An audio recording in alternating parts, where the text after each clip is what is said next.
So we have Vampire the Masquerade episode number 60 of Chicago 2000 right now. Yeah. And tonight we will be in the company of Chase Hamilton, Barry T. And who? Who? Absinthe and bells. Absence and Bells. Okay, cool. Alrighty. Well, last I recall, you were at the Succubus Club.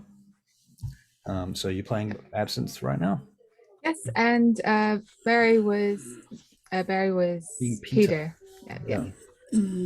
Yeah. Okay, so you're at the club, and I guess the evening goes on, and you learn some things, some training and things. You've now learned, or you've just discovered that vampires exist.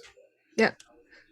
I will be probably asking a lot of questions towards Garwood because Right. he's the one that told me. So I'm like, I I believe you, but I need more information. Like, what does that mean?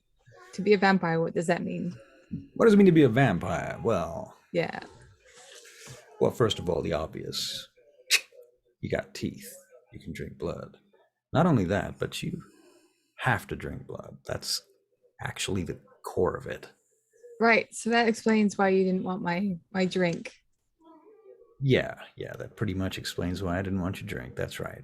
I mean, you know, it's not really to my palate, you might say.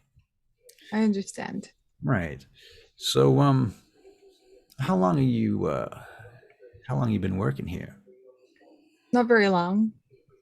Well, you must have had something special for Brennan to have picked you up and decided to elevate you to this special position. Well, he told me it's because I learned the drink menu off by heart in a week.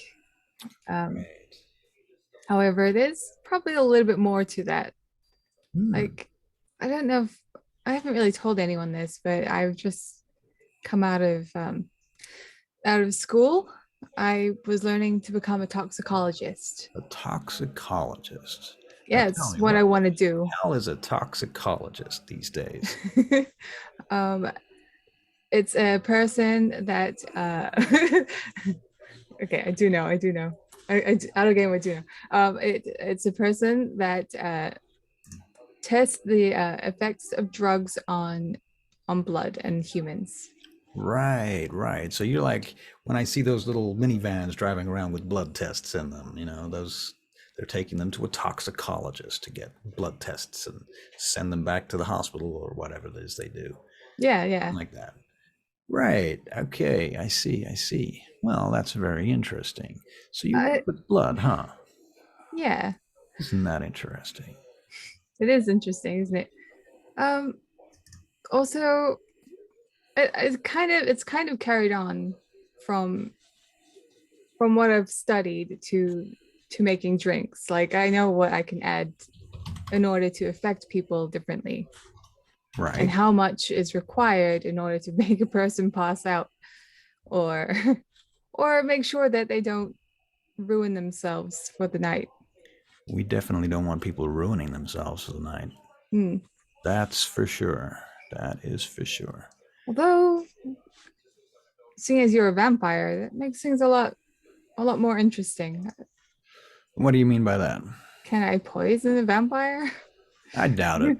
I'm Yeah, pretty I sure doubt I it. can probably drink anything you give me. I'm pretty sure I can burn that off. Hmm. Pretty sure we could try it out if you want. Do you want So to know what? what else it means to be a vampire? Yeah, definitely. Well, and Peter, you're watching all of this, right? Oh, yes. Right. Just remind me, is Peter obfuscated or is he as an individual right now?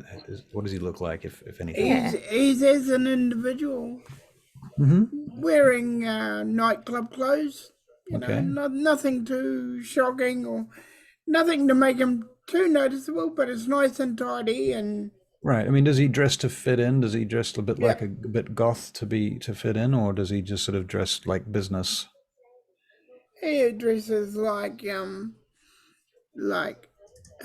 business. Because he's here for his own reasons. All right. Yeah. For some reason I cannot find my PDFs. Here we go. Here we go. That's what I need. Okay. All right. So Garwood, he literally extends his fangs, bites into his wrist, and shows you the blood running down his arm. And as it runs down his arm, he licks it up, and then he licks the wound, and it seals. Are you kidding me? Well, you saw it with your own eyes, right? Yeah. More than anything, I want to taste. No, I want to taste your saliva. I'm sorry, that was a bit bored. I want to test your saliva to figure out why that works. I'm afraid Yeah. I can't allow that. That's you see. Here's the next thing about being a vampire. We have this little rule amongst ourselves called the Masquerade. It's kind of important. Anyone breaks it, we kill them. Oh well, your secret's safe with me. Well, it better be safe with you, or there's going to be dire consequences. Not that I care, but I'm just one little cog in this great machine we call the Camarilla. And I've probably said too much. No. Do you like jazz? I like music. Okay, well, that's good. That's good. So tell me more about this toxicology business that you're involved with. You make poisons. You make poisons, or you analyze them, or you make antidotes for them? What's the deal? It was more like we test blood for the poisons in a person's system. But I do know the chemical makeup of them. And I definitely could make them if I wanted to. You could make them if you wanted to. So do you know any untraceable poisons, out of curiosity? Surely ricin's one of those. Yeah. Yeah, I mean, you can make there? a check if you like an intelligence and toxicology check. How does that sound? Okay. Well, toxicology is a science skill. All right. And I have that as a specialty. Specialty, right. Yeah. Of course you do. So should we do that instead? Yep. Okay. Yep. Intelligence and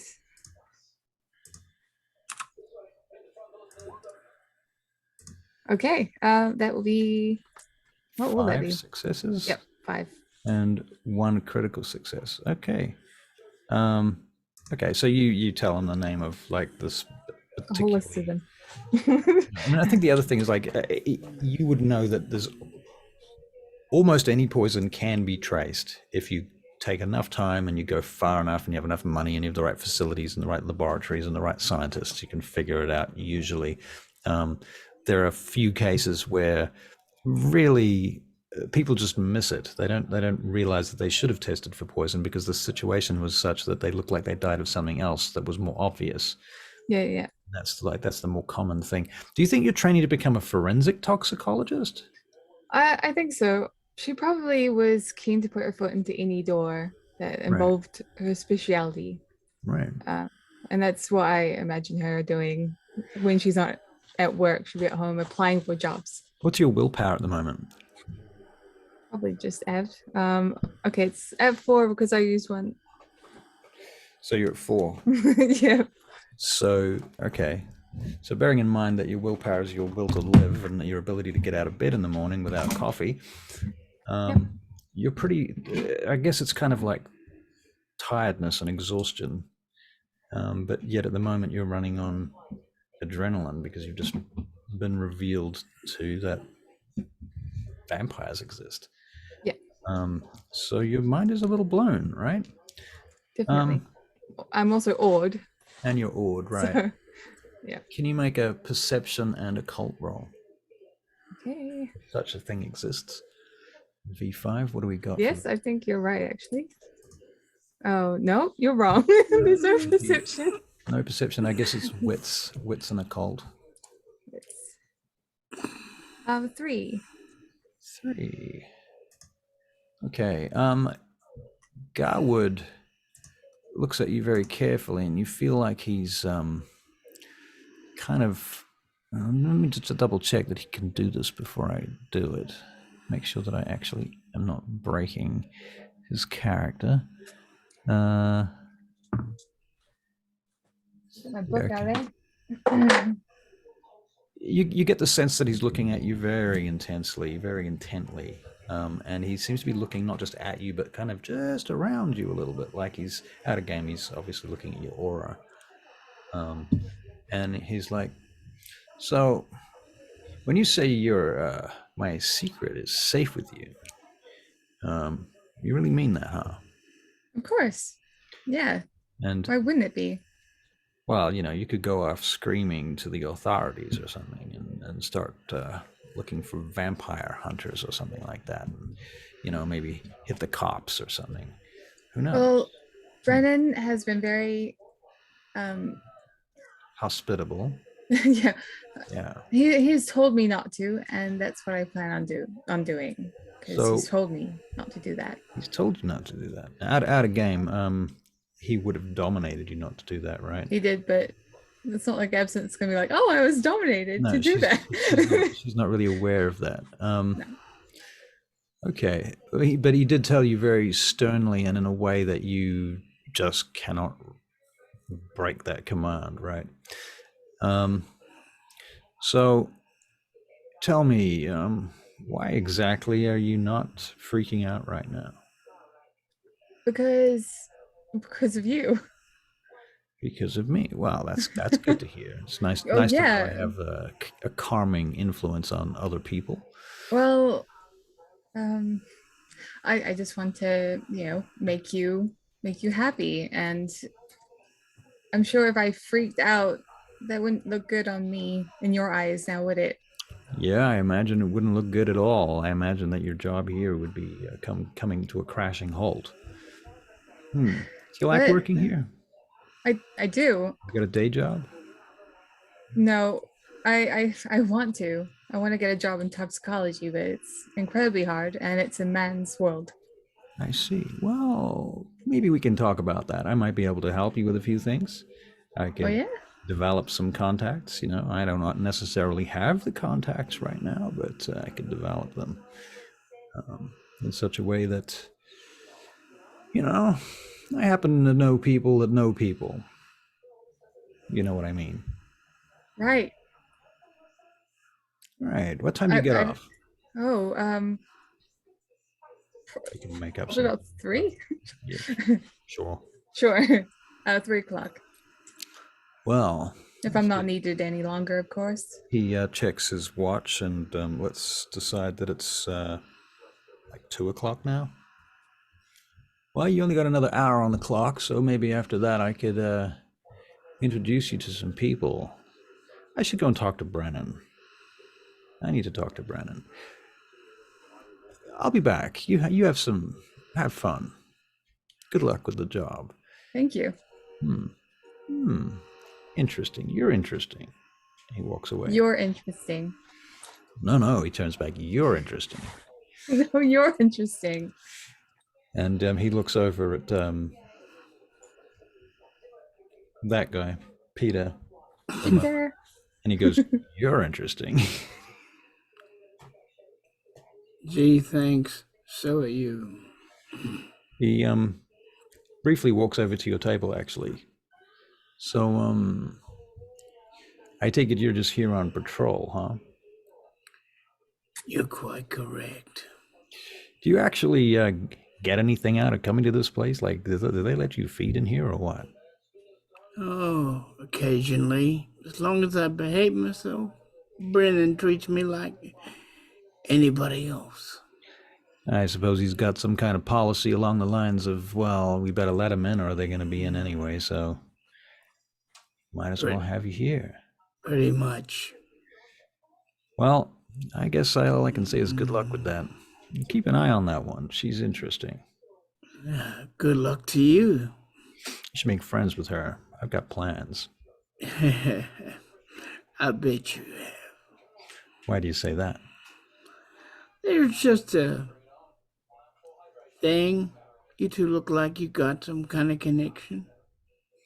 Well, I get the impression that our friend Absinthe over there makes a connection with everybody she talks to. That's what I like about her. If she knew the real me, she wouldn't want to make a connection. Don't be so hard on yourself, Peter. Don't be so hard on yourself. I'm sure you've got plenty of positive and pleasant qualities. Nobody knows about them because you're a very quiet, introverted fellow. You know, you need to come out of your shell a little bit, perhaps. Why don't you go and talk to her? No, I'm fine here. She'll be right. You're making this very hard for me. All right, fine. Screw you. Screw you. You're in for a railroad. You don't want to play nicely? I'll railroad. That's fine. Okay, so he heads off, and he goes and talks to Brennan. You see him talking to Brennan over in the corner, and they look around and they look at both of you, but mostly at Absinthe. Absinthe, while you're standing there.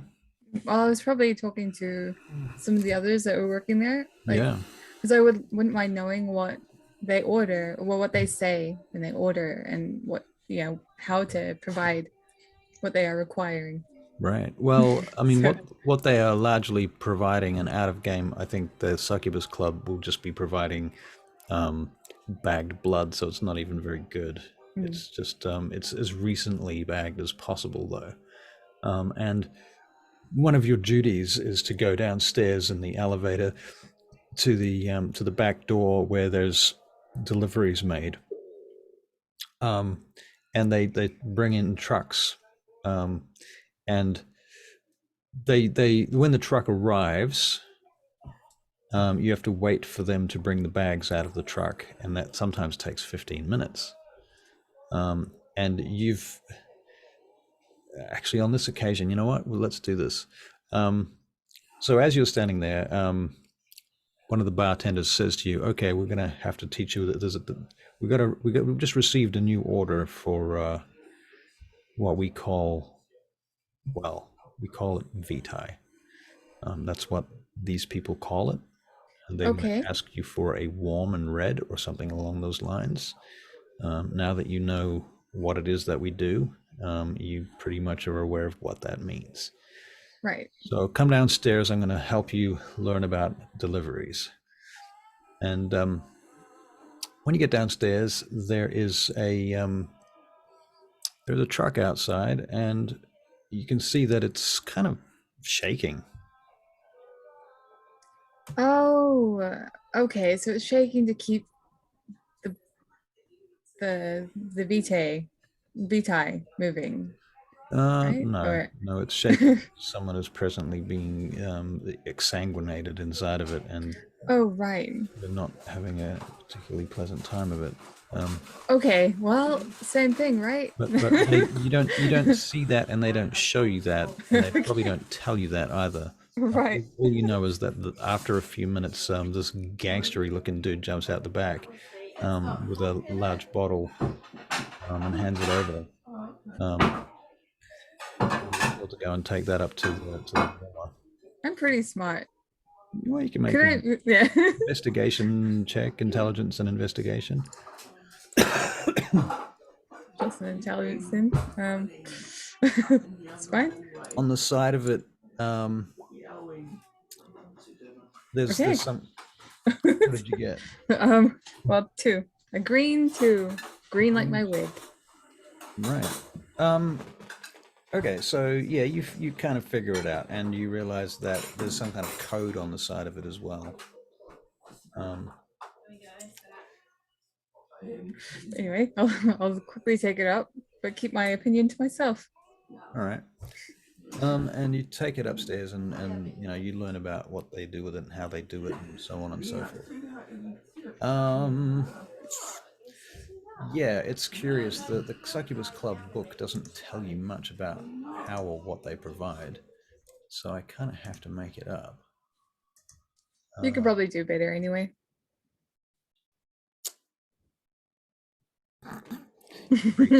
Such a greaser. It's true though. Yeah, to be fair. Let's see if they do have anything in here. Not really. too much to go through. Okay. All right, so you learn about that. You head back upstairs, and when you get upstairs, there's some new people to meet. And who have you met so far? You met Nikolai, didn't you? You met Garwood. You've met Edward Neely. Yeah. Right. And as you come back upstairs, you see there's a new group of presumably vampires have entered, and of course, Peter, you've seen this as well. Peter, you happen to know who they are. It's the Annabelle Triabelle party elite have turned up, and so we've got Annabelle and who else have we got here? Where's my Toreadors? We've got Annabelle and Sophia. We've got Brett Stryker.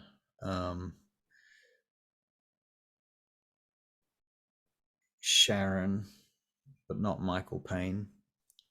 And an attendant ghouls in tow. The ghouls are kind of sit over at a different table in the corner.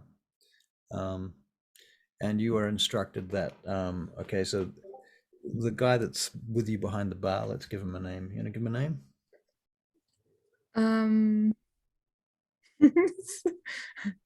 I can't think of one offhand. Right, Isaac?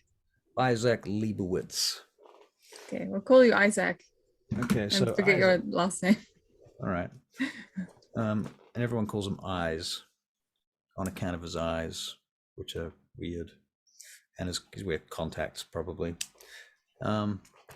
Anyway, he says to you, okay, so don't look right now, but you're going to see there's a number of people just come in here. Right. Now you see that blonde lady?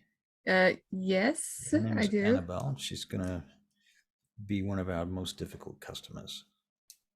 Okay, I see. She can be very nice, and but she has very, very high standards and exacting expectations.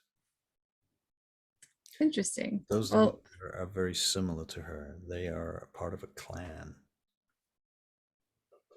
Okay. Right. Yeah. Okay. Now, out of the group of them, probably the easiest one of them to get along with is that fellow there. His name's Brett. All right. Now, the people sitting at the back of the table behind them, they are a different kind of category of fish. They're not vampires. They're kind of something between a vampire and a human. Right. I'm like vampire human. For your information. But what does that mean? Well, the term that we use is ghoul. It's not a very good term. It's a terrible term. It's kind of derogatory. Yeah, just a little. Just a little, but nonetheless, it's just what they use, and you know, we try to get them to call us retainers or something, but it doesn't always fly. Anyhow, so that's Annabelle. Be careful. You want to step very carefully around here. Her, she probably won't even speak to you, and probably she'll get her retainers to come and talk to you, and if she wants something, I don't know. She tends to prefer to drink straight from the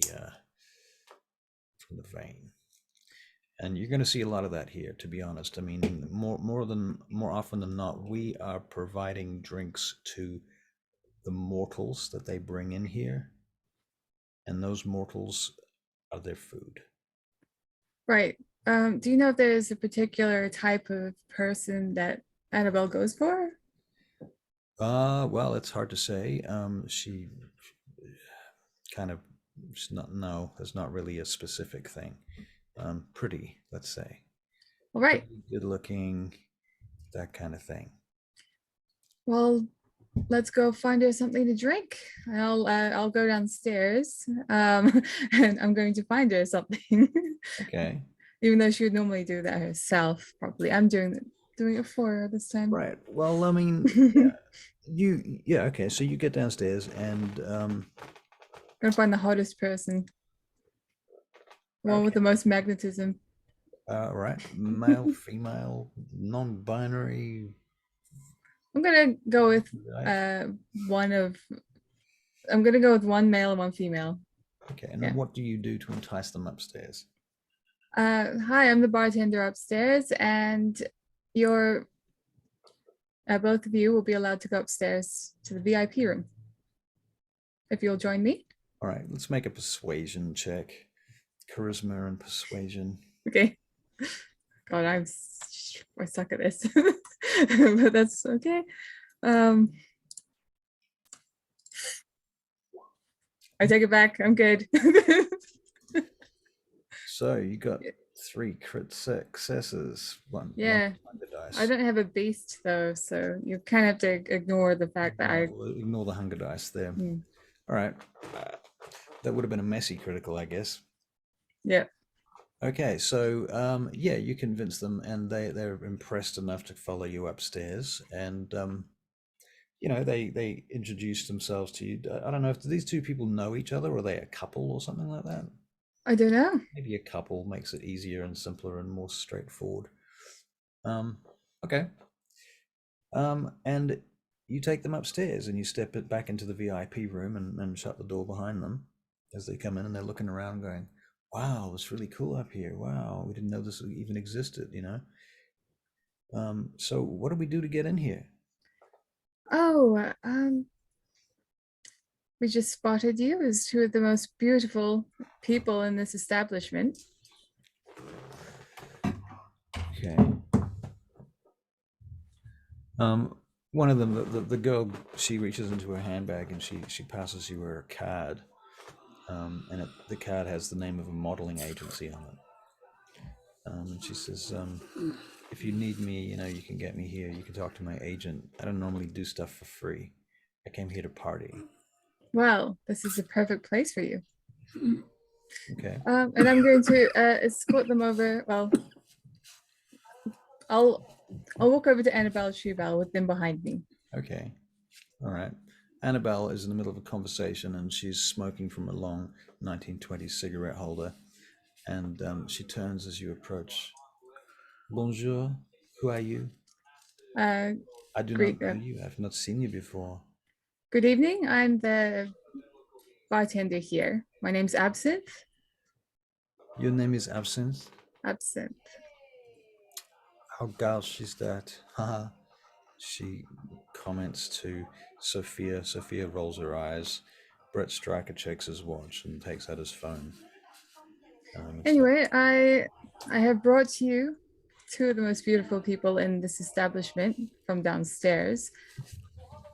I thought it would save you the trouble of doing it yourself. I see. So you are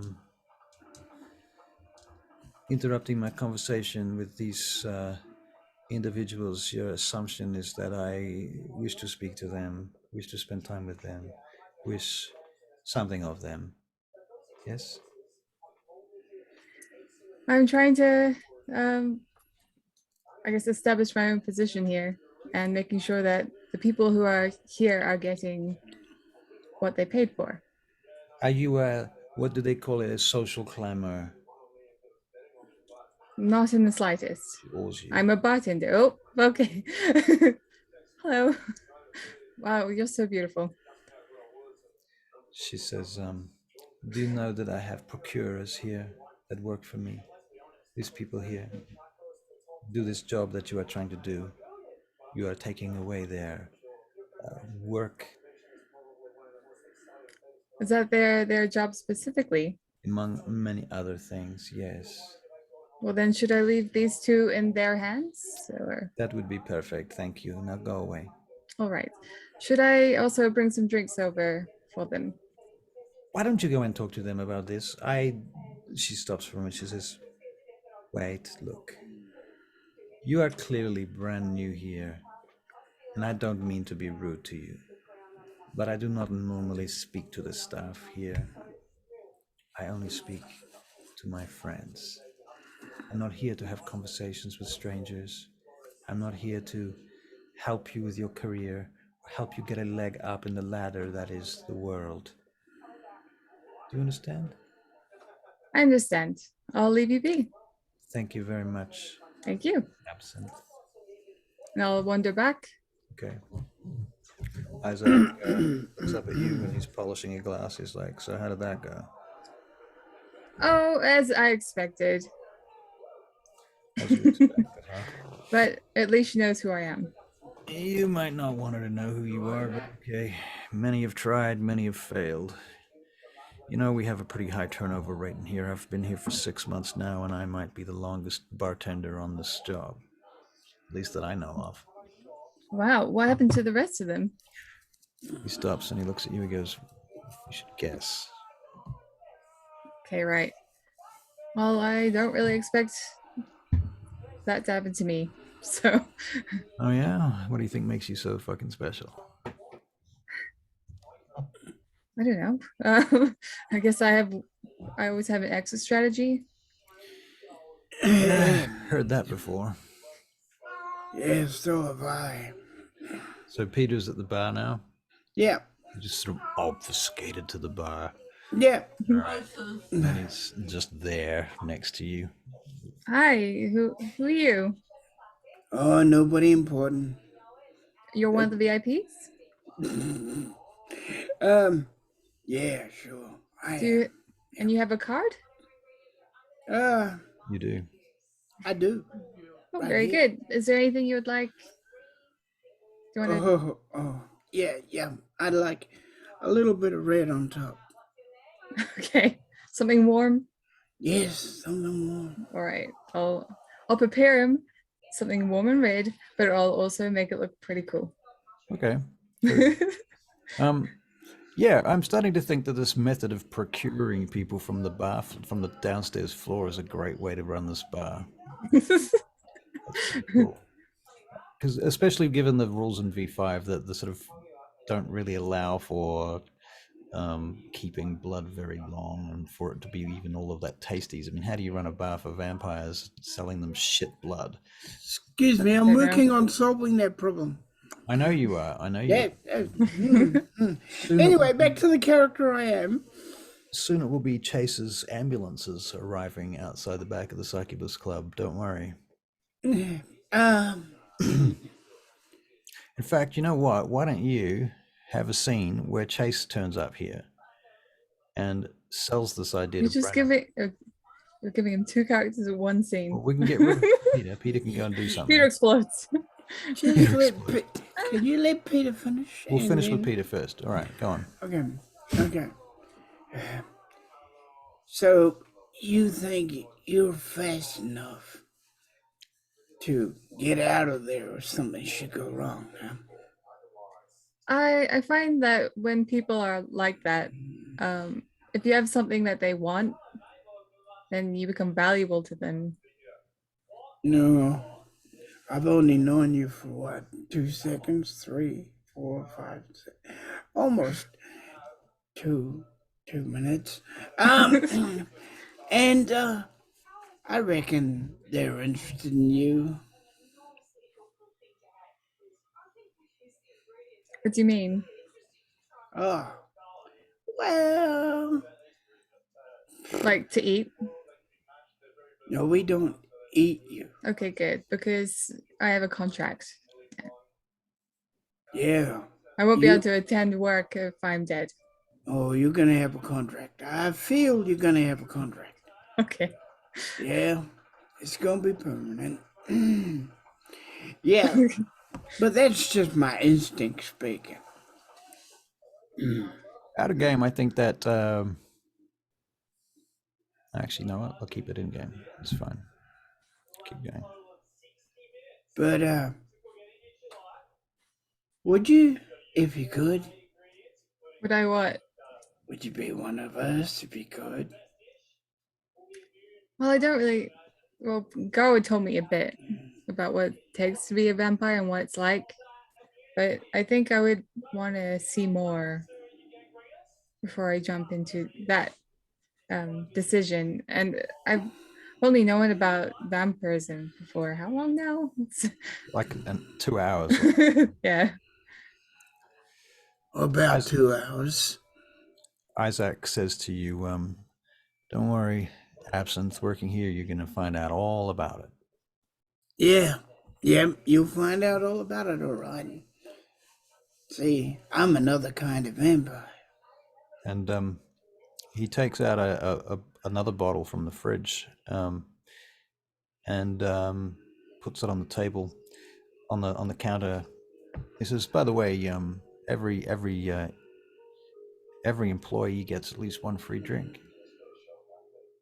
We're not supposed to drink up here. You get a free drink this time. You've finished your shift just about, so it's time. What do you drink? Absinthe. Of course you do. I mean, I just like how it tastes. Well, Oh, in how it honor burns. of your new job, let's make it a red absinthe. You ever had one of those before? No. What is Well, that? What do you? he basically makes you a glass of absinthe and puts the sugar on top of it and everything in a little, like a little grill that sits on the top, and the sugar there, and you drip the absinthe over it with a teaspoon. Yeah.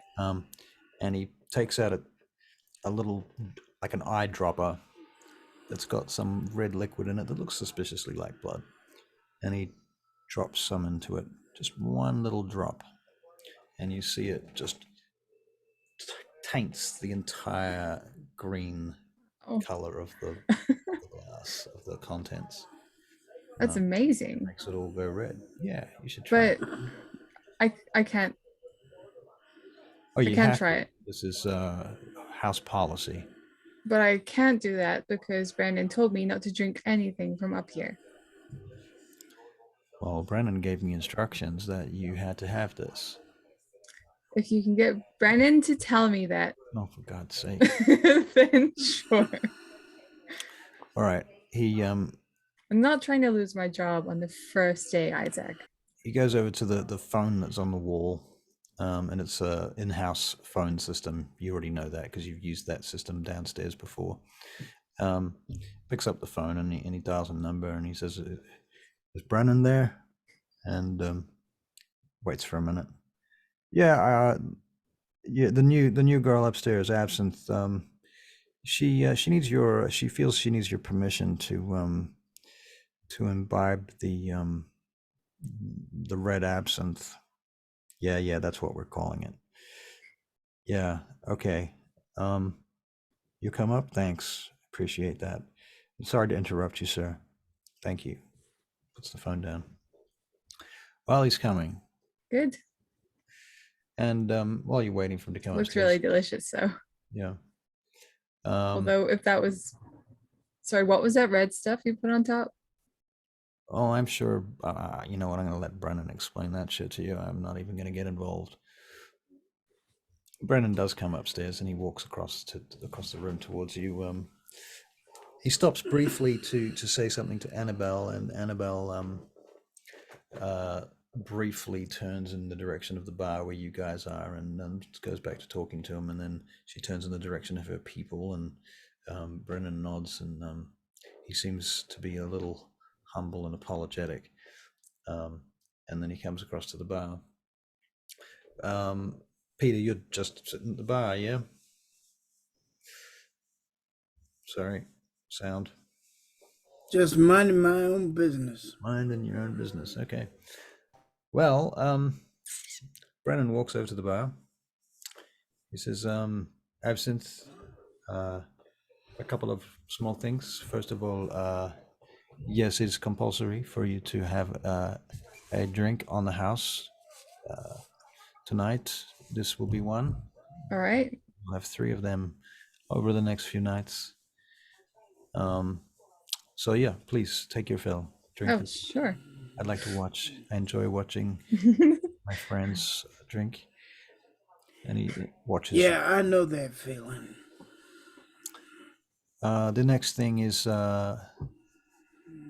we have certain VIP clients. Of course, everyone in this room is going to be VIP.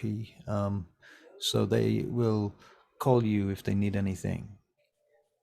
As you probably have realized now, Miss Triabel, she does not prefer to talk to the staff if she can help it. So I would like you to apologize to her for. Am I allowed to talk to her? I know how to do that. Only to do that. Yes. Okay, right. Keep it very brief. and you will offer her an evening in the labyrinth as a recompense. Oh, okay. But you can finish your drink first. She will be here for a little while. And the third thing is,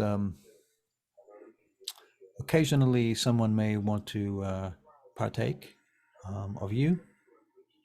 They are not allowed to damage you in any way, and if they do, they will repair the damage immediately. Okay. And I'm supposed to, because that's part of my job here. If that's what they want, yes. Okay. Now, I try to discourage this kind of behavior among our clientele because the truth is that they do not know what it is that they are getting, and now that you have had your red absinthe, as Isaac here has come up with a name for it, well, I do not advise anyone to drink from you. After all, now that you have become my personal, let us call you a retainer. Okay. And as you're Yep. drinking that the red absinthe, you do feel a sort of flush running through your body. You can feel your heartbeat stronger, and you may be holding the glass a little too tightly, and then it might smash because suddenly you have potence level 1. I'm sorry. You gotta watch out for that. That happens sometimes. I'll clean that up. You're not the How first did that? person to have done such a thing. Isaac, can you help her clean up the mess? When you've finished with that, please go and speak with Annabelle briefly. Keep it to about 10 seconds or less. All right. Thank you. We'll do that, clean up, and then I'll go over. You see Garwood walking back through the room in your direction. And he's nodding. He smiles over to you. Hey. Brennan says, I will talk to you all later. Thank you. When you've finished your shift, there's no need to hang about. You can leave immediately. All right, thank you. Very well. He gives you some menial instructions about the end of the shift, where to put some keys and shit like that. Yeah. And Brennan leaves. Garwood enters. Yo. Hey, I'm just gonna go apologize to Annabelle. Damn, you made a mess up here, didn't you? What the hell happened? I just thought I'd get her a drink before she asked for one. Oh, well. How'd that go? Honestly, as expected, but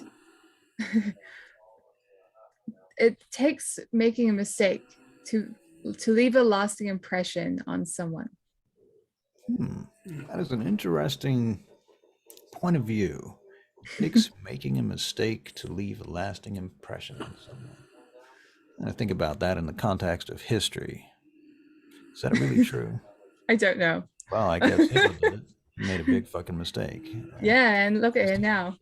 Yeah. Look at him now. And it's going down with the president right now.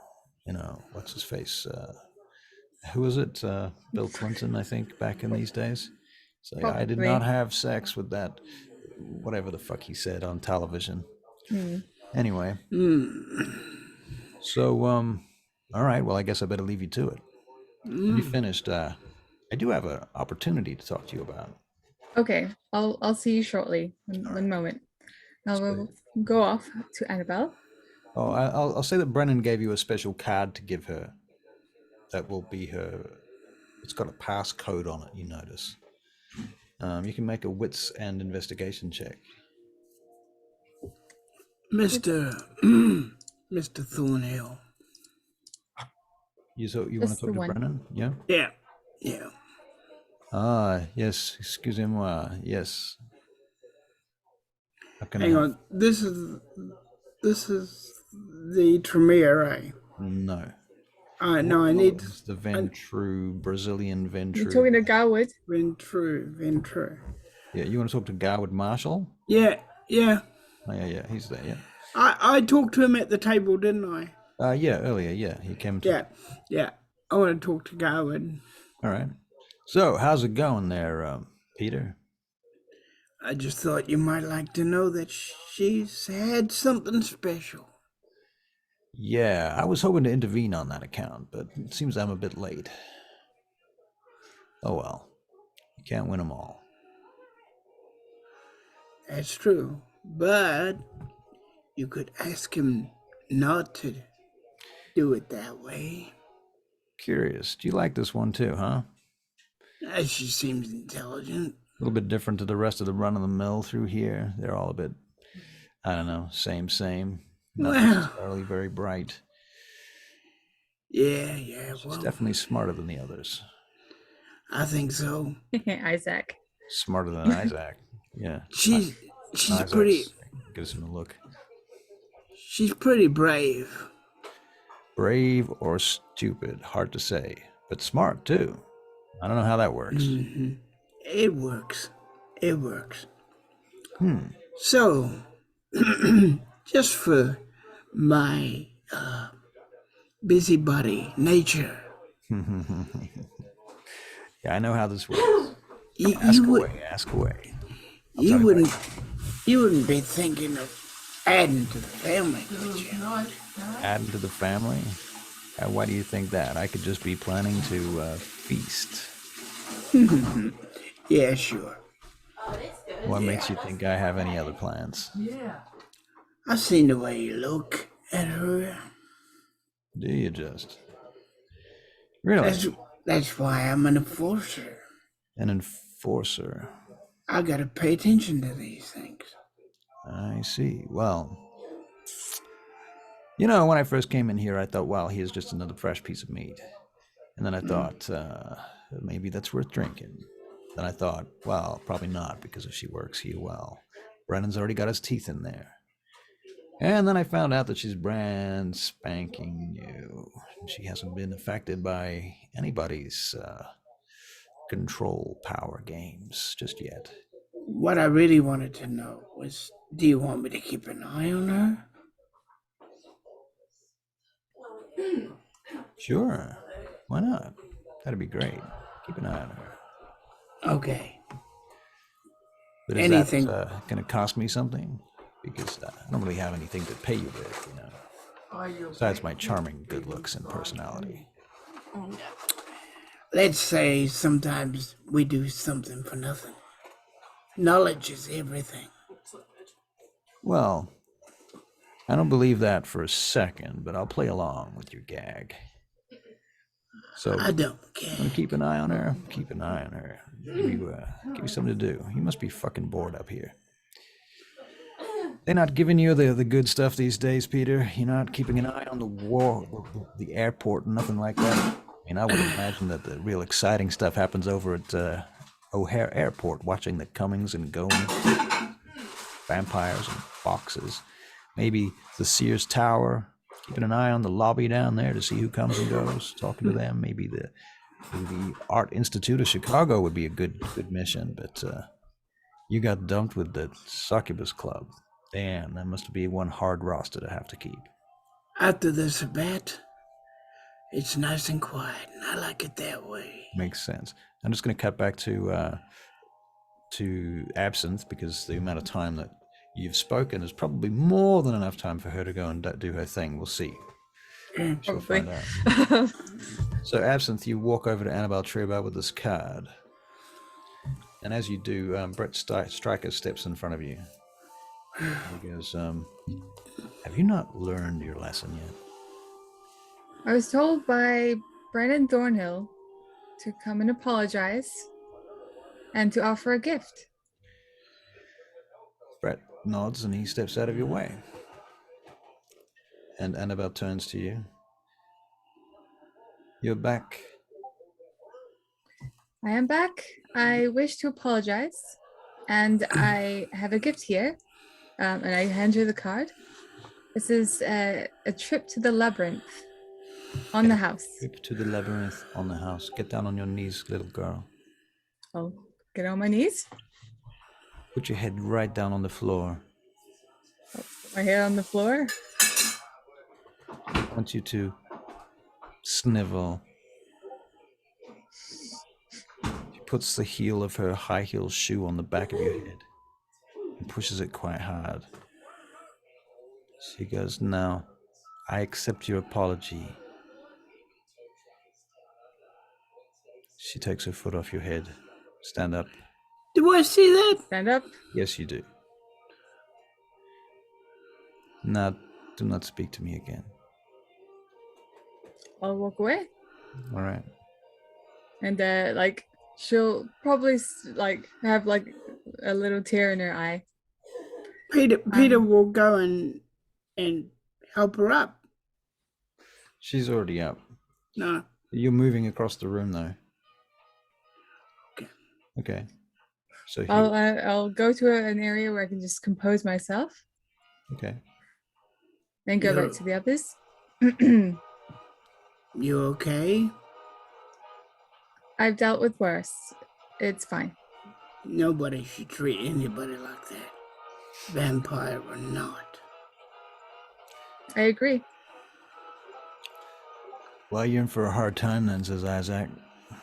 This place is all kinds of hazing, all kinds of abuse, all kinds of torture and bad treatment.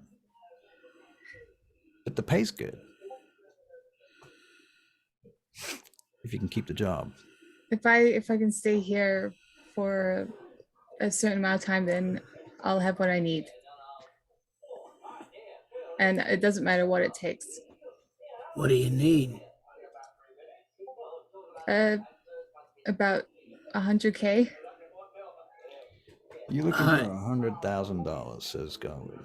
100,000. That's all. That's what you need. Yeah. What do you need that for? School? Student loans? Debts? Tell me you're a gambler. I'm not a gambler. That's for sure. I'd rather not bring you guys into it. You want to talk about it? I don't know. I was thinking I had a friend, as I said before. I have many friends, and I got to talking, and we got some people down in the Chicago PD. They have a toxicology department in their forensics lab. You have a day job, Yeah. Absynth? No. Do you want one? Yes. Well, I can get you a job in there, but I have to get a little bit of a problem in the way, a little bit of a roadblock. I have to talk to someone about that. Okay. But I'm gonna need you to come with me. Sure. Like now I'm almost done. You finished your shift? Well, we could probably go and do that now if you want. Okay. Come on, Peter. You made an agreement with me a few minutes ago. Of course. You're planning to honor that, so. Yeah. Do you like fast cars? Yeah. Absynth? Do you like fast cars? I don't really get the opportunity to be in one. Well, tonight's your often. lucky fucking night, because I've got a fast motherfucking car. Okay. Let me just get out of this and back into my civilian uniform. That is quite a bump you have on your head there. You okay? Yeah, it's fine. It adds to the other bruises I have. Well, I'm gonna fix you up on that account. I also have to talk to Brennan. So, I'll meet you out in the parking lot in 10 minutes, okay? Yep, I'll see you there. And he pats you on the shoulder, Peter. He says, "Remember our deal." Okay. And he walks off to go and talk to Brennan. And we'll go to the car park. Okay, so you guys head down to the car park. Yes. All right. And what was your name again? Peter. And I'm Absynth. Nice to meet you. Nice to meet you. I'll extend my hand. He brings out his hand, shakes your hand. All right. You shake his hand. Are you cold? Yeah. His skin is cold, yeah. I'm cold. Are you like them? Yeah.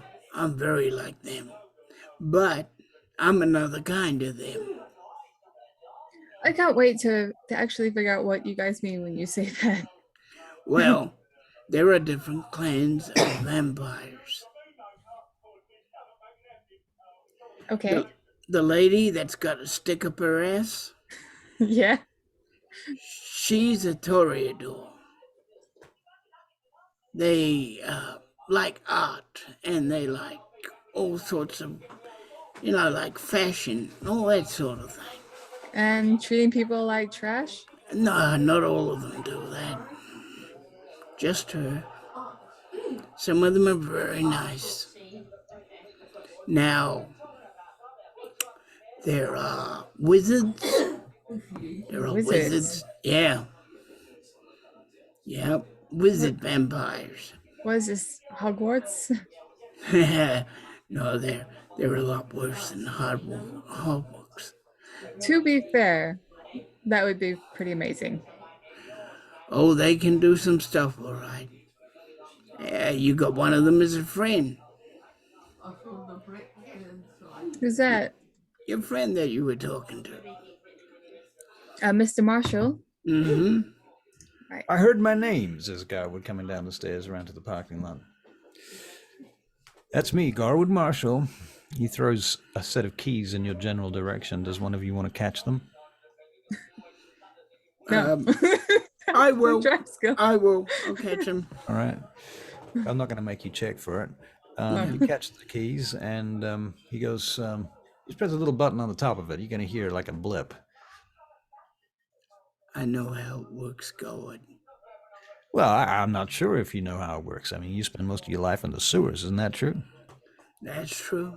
That's true. So, I mean, as far as I'm concerned, you might have been hanging down there for the last 100 years. You might not even know what electricity is. No, I'm not that old. I'm just joshing with you. You know that. Yeah. And you press the blip button thing, and this red sports car lights up.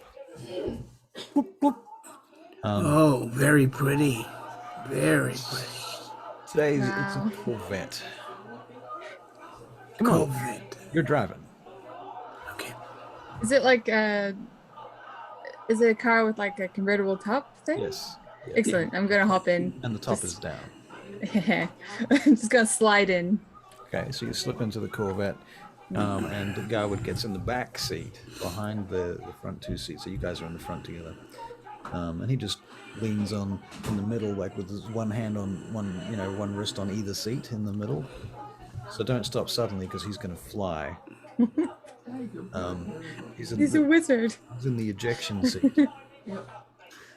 All right. So we're going to go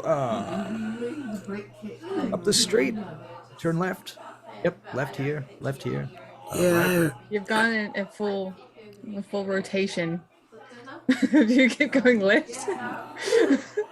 Left twice. You said it 3 times. Did I? Yeah. Well, this is the freaking one-way street, and Garwood messed it up. But what you can do is you can make a perception. We don't have perception. Wits and awareness check. Okay. I guess I'll do that for. No, nothing for me. My 2 dice. 2 dice. Peter Wicks. Okay, so it's awareness.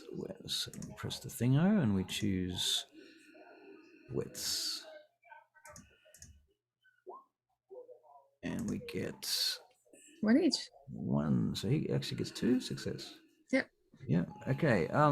Wicks, you're becoming painfully aware that you're going to the Sears Tower. Why are we going to Sears Tower? Well, I got a little business with Secure Corp. Well, actually, to be fair, I got business with the very head of Secure Corp. The very, very head? The very, very head. You know what I'm talking about. Oh, God, I'll Starts stay with outside. L and ends with Lynn. I'll stay outside. Lynn? Close. But I Right. won't call him that because he won't like that. He's not a man that's very tolerant of. But to put things very simply, you're going to meet the Prince of the Vampires in Chicago. His name's Loden. Wait, what? Why? Well, because I got to ask him a question. I need permission for something. You see, he controls all of the police in this city, and you're looking to get a job with the toxicology department in the forensics lab.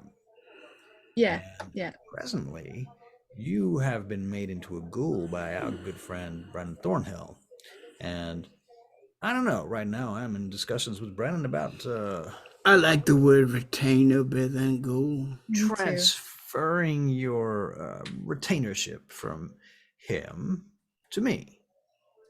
Oh, That means you'll be with the wizard a long time. The thing is, I think Brennan kind of is beginning to realize this. You're a little bit overqualified for the job in there, and I don't know. I see something here that is worth more to me than it is to him. That is, Oh boy, is it worth more to you? I mean, let's be honest. Absinthe, you're going to go to waste working in that fucking shithole. I was only going to be there about a year, probably, with the pay rate and everything. And Yeah, well, you know, it's not really what you want to do, is it? Let's be honest. Right, and you're looking to make some money fast. well, yeah, Yeah. I've got to pay someone back. You talking about what? 200K, something like that? 100 100K. I'm thereabouts. pretty sure we can work something out a lot faster than a year. Well, I know somebody who come up with that just like a. Now, Absinthe, have you ever heard or had dealings with any kind of? I mean, you know what loan sharks are? Do you know how the mob works? Are you concerned about like these people are offering to give you money for free? That doesn't really make sense. Are you Yeah, concerned? it is pretty odd. I will follow up. I'll follow them up to a point, Right. and that is where it becomes a little bit incredibly suspicious. Right. Okay. Yeah, I might actually make a phone call to just tell people where I'm going. Okay. Well, I mean, at this point, you are in the car with Garwood and Peter, and at this point, you're aware that they're both vampires. Right. So, do you take out your phone? Do you? Yeah, I'll take out my phone to just text someone. Garwood's like looking over your shoulder while you're texting. Stop it. Stop looking at me. He leans back in his seat. Look. He puts his feet up on the side of the car and starts smoking. I just need to let people know where I'm going, okay? Oh, You know where naturally. you're going. But yeah, you let anyone you need to know. It's fine. Yeah. Well, No one's going to stop you. Peter here is looking out for you. Did you know that? Thank you, Peter. that's fine. And It's I'll- my. Know about Peter. Something you should know about Peter is looks can be deceiving. Ain't that right, Peter? I'm quickly Yeah. making a text to Peter. we'll go with a Peter. friend of mine. Peter close pulls friend. over the car Why in you a in a shadowy place where there's no cameras, where he knows there's no cameras. Okay. Okay, ask away, because you're gonna ask. What does he mean by looks can be deceiving? So meanwhile, Sage, Absinthe, you're texting who? I'm texting a friend of mine. Okay, and what do you text them? I'm just going to the Sears Tower with a couple of people I met at the bar. And if I can see like a license plate or a registration or something, I'm gonna just put that in there as well. I don't think you can from the inside of the car very easily. Okay, you know sometimes they have like the WAF sticker things. I don't know what's like over there. I don't know if they have that. They don't have a WAF sticker. They have because they get what do you call it? Emissions tested. And knowing Garwood, I'm pretty sure he had a vehicle that had a very specific license plate. He does. Yeah, that's true. And that's, to be fair, that's on his Mustang though. Oh, okay, right. Surely he's got it on this car too. You can make an investigation. Surely. All right. Intelligence. Yep. Okay. Just the one. Yeah, you notice on the emissions testing sticker there's a number plate listed there. It's jazz hands. Jazz hands. Okay, jazz hands. An instant. All right. Okay, so and as you finish texting, Peter pulls the car over into the shadows. So, you want to know what he means by looks can be deceiving? Oh, come on, Sure. Peter, you don't have to show her right now. Oh, let's get it over with. What happened to mystery? What happened to suspense? You Nosferatu, it's all here or there, and there's nothing in between, is there? No sense of subtlety. Oh well, if you want to, up to you. But you're gonna scare the crap out of her. I won't. Wait, what does that mean? She's a nice lady. She won't be scared. She looked at you. Don't worry, he's not gonna bite you. Neither am I, unless you ask to. Okay. I look like you. So okay, so you. What the hell? Him. Are you kidding me? That's my gift. That's what I do. I look like that tonight? Oh my god, what? Yep. Oh. If I had that, if I had my hair in that direction the entire time, I can't believe it. That's right. Smudge on the makeup from the tear. Smudgy on the. Yeah. I'll just trick myself. Thank you. Okay, I'll just change it back now. That's gonna cost me, but I'll change back. All right. That's true. Rouse trick. Yeah. Now you guys, we need to get on with this. We're on a time limit. Come on, Right. let's go.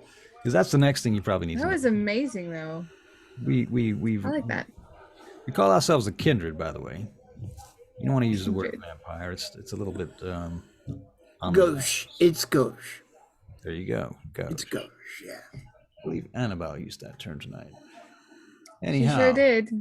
Oh God, have a look at my backside.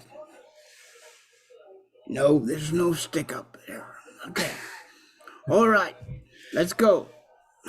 All right, so you head on until you get to the Cedars Tower, and Garwood just tells you how to get into the underground parking lot. Park up in a secure car park, and there's a couple of different areas in the underground parking lot. There's one that has a symbol of like the head of a mace, but like a royal mace, not like a bashy mace, but more like a justice mace. Another one with a rose. Another one with a broken mirror, and so there's different areas in the parking lot like that, with certain reserved car parks, and they have like these, you know, like red ropes, velvet ropes that hang out in front of it, and so on. And do I notice we don't have one? You do not have one. In fact, I'm going to retract the one on the broken mirror too, to be fair. And there's no Gangrel one. In fact, there is Ventru, there is Toreador, there is Bruja. Beautiful clans. Yeah. I'm not sure The there's any other ones. Vinci one actually looks different now. It's got a sword as well. They're crossed. Yeah. Oh. Well, aren't you the lawkeeper? I am the lawkeeper. All right. I like the new one too. Keeping me on my toes. Yeah. So you go in and you get into the lift, and so just you notice Garwood presses the button for. Actually, no, it doesn't. He speaks to the attendant. What was his name? Frankie. Frankie. I can never remember Frankie. Okay. Hey, Frankie. Hey, how you doing? I'm doing good. Hello. Do I even know you, by the way? It's Peter. Oh, okay. Well, there's a couple of Peters around. Yep. I'm That's all you Absynth. need to know. I'm Absynth. I Nice doubt to- you'll see another Absynth. That's probably true. We do not have an absence that I am aware of. That is true. You are unique in that respect. Good evening, sir. Garwood. Yeah, good evening. We want to go to the 110th floor, please. Take us up. He presses the button, and up you start going. Do do do do do do do do do. Still same music. Yeah. Till you get to the top floor. Frankie must be so annoyed by it. He must Frankie has- dream of it. earphones to avoid listening to it, and also, Headset. yeah. Yep. I'm gonna get me some of those. All right, and you get to the 110th floor, and the door opens, and you come out, and Garwood says, "Okay, we got to go through this kind of precautionary thing. They're gonna check us for weapons, and it's kind of like an airport. You don't have to worry about anything. You're not carrying anything illicit, dangerous, or stupid, are you?" Oh, no, not really. No. Not really. He checks your aura. I check myself. Okay. um, Find anything? I No. mean, I probably have earrings and stuff. I'll just take off All right. metal, all the metal stuff I have, which Right. will take a while because I imagine she's got some piercings. Right. Fair enough. Um, Okay, so you go through the security checkpoint, and you are led into the waiting room there. And sitting across from you in the waiting room, there's this kind of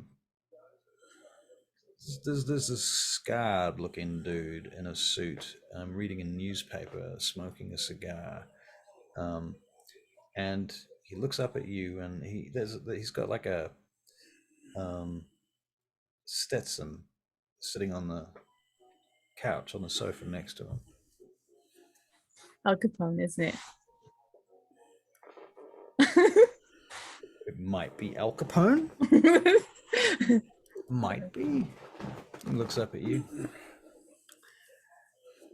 and Garwood in fact says, "Well, I want to introduce you to Mr. Capone. Here's another relic of the past."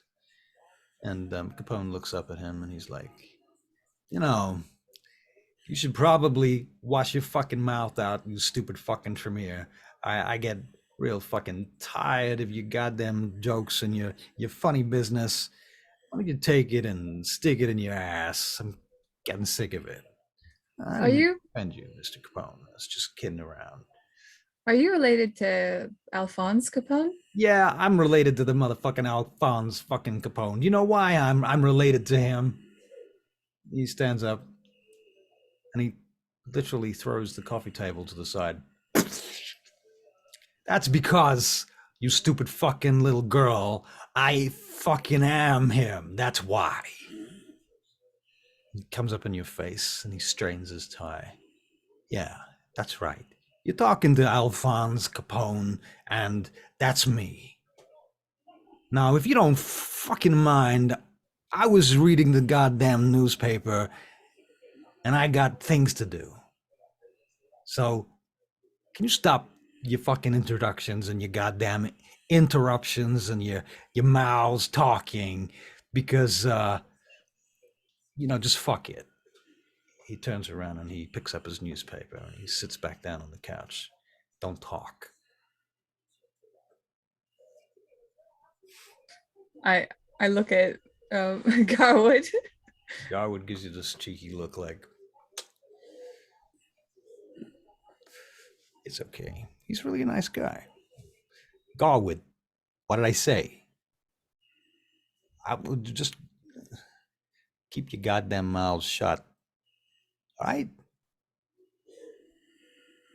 A couple of minutes later, you sit there in dead silence for a couple of minutes. And you notice Capone's got some funny little idiosyncrasies. He taps his foot, and he seems to be chewing on the side of his mouth while he's reading the newspaper. And eventually, this lady comes out, and she says, "Prince Loden will see you now." And Garwood stands up. "Come on." Right, we will go. "Come in, Peter. You might as well." Yeah, why not? I'm here. "You might as well. Here's your opportunity to." Yeah. "Yeah, I know your goddamn business, you fucking mooks getting in here, coming in here as like a fucking Trojan horse. I get it. I understand. You're here with a Tremere. You got a way in. You want to know what the goddamn Ventru's doing. I know. Don't you forget I'm watching you." Yes, sir. You go into Loden's office and they shut the door. There's a lot of security guards standing around, and they have a lot of strange bulges under their jackets. And you see Prince Loden sitting behind his desk, shuffling some papers as you walk in. He turns the papers over upside down and plops them on his desk, and he looks up. Mr. Marshall, you have friends here tonight. I'm not sure who you are, he says, looking over at you, Peter. It's Peter Wicks, my prince. I could have asked the security team to have brought me some photographs, but I trusted that Gar would not be so stupid as to bring a complete stranger in here without clearing security first. So you are indeed Peter Wicks. Well, it's been some time since we've seen each other. It has, my prince. Perhaps you would like to make a report, or is there something else here on your mind? Oh, I'm just here assisting Mr. Garwood. Well, that's very interesting, I see. Is there something wrong, Mr. Marshall? Well, actually, I have a request to ask you. It's, I don't know how to put this. Well, you see, this is Absynth. I want to introduce you to this nice young lady. I see, and please tell me you're not intending to... No, nothing like that. I only just met her. She's working at the club, Brennan's club, Succubus Club. So why is she here then? Well, fact is, she happens to have 2/3 of a degree in toxicology. And frankly, between you and me, my lord, pretty damn smart. And I'm thinking she's kind of being wasted down there at the Succubus Club. And I have a job that would elevate her to a new level. And she could be useful to you as well as to me. Oh, please. And what is that? Well, I have it on good authority that the Prince of Chicago, that is to say, you, have a kind of a ban on interfering with the police, and I would not want to cross that line without your permission. So my thoughts on the matter was you probably have like a toxicology lab down there with forensics and what have you, and maybe this young lady could serve you in some way in that capacity. I see. So you're trying to get this mortal a job, and you've come to me. Well, yeah, basically that's pretty much the short and the long of it. Now tell me, Mr. Marshall, surely you have some other thing in mind here. Is this some sort of trick being played on me by Nikolai? Are you a pawn in someone's game right now? Oh, I never could count that out to be sure. You never know what's been going on with, everybody else and the clan and so on. I will never know. In fact, I kind of resign myself to that fact. But I do know that this young lady here is doing what she can to make enough money to make ends meet, and she is too damn valuable to be wasted down at the Succubus Club where some dumbass is gonna fucking drain her out of some kind of stupid etiquette mistake. So, I don't know. I just figure you could probably help me with this situation, And also, I'm going to make her a retainer of mine. That's if Brennan finally agrees. We had a bit of a chat about it, and he's kind of half on the fence. He wants to know whether or not you actually are going to go through with this. So, when I find out from you whether or not I can get her that job or not, I can get her out of the Succubus Club and moving on to greener pastures, so to speak. Mr. Garwood, I strongly suspect that you are here wasting everybody's time. Let me talk to this young lady. What's your name? Absynth. That's not a fucking name. Abigail Sinclair. I see. Your name is Abigail Sinclair. Now, of the Sinclairs, do you know where you came from? I know where I came from. Yes, who's your parents? Who are your grandparents? Where did they come from? Which boat did they arrive on? Which port? Did they come directly to Chicago, or did they migrate here from New York or one of the other original ports? Do you know anything about your ancestry, young lady? Not particularly. I see. That is a common Um, flaw amongst mortals these nights, I feel. Terrible. What a loss. It is a tragedy. I fear that I don't really have anyone to ask. Why is that? Are you an orphan? Well, not necessarily. It's just I've distanced myself from my parents because they weren't exactly good people, and I never really knew my grandparents. So I came here uh, from out of town to make it on my own. Do you want to work with the police? I want to work in toxicology, Hmm. and the police is a good start. Well, how many jobs do you think there exists in the subject or field of toxicology?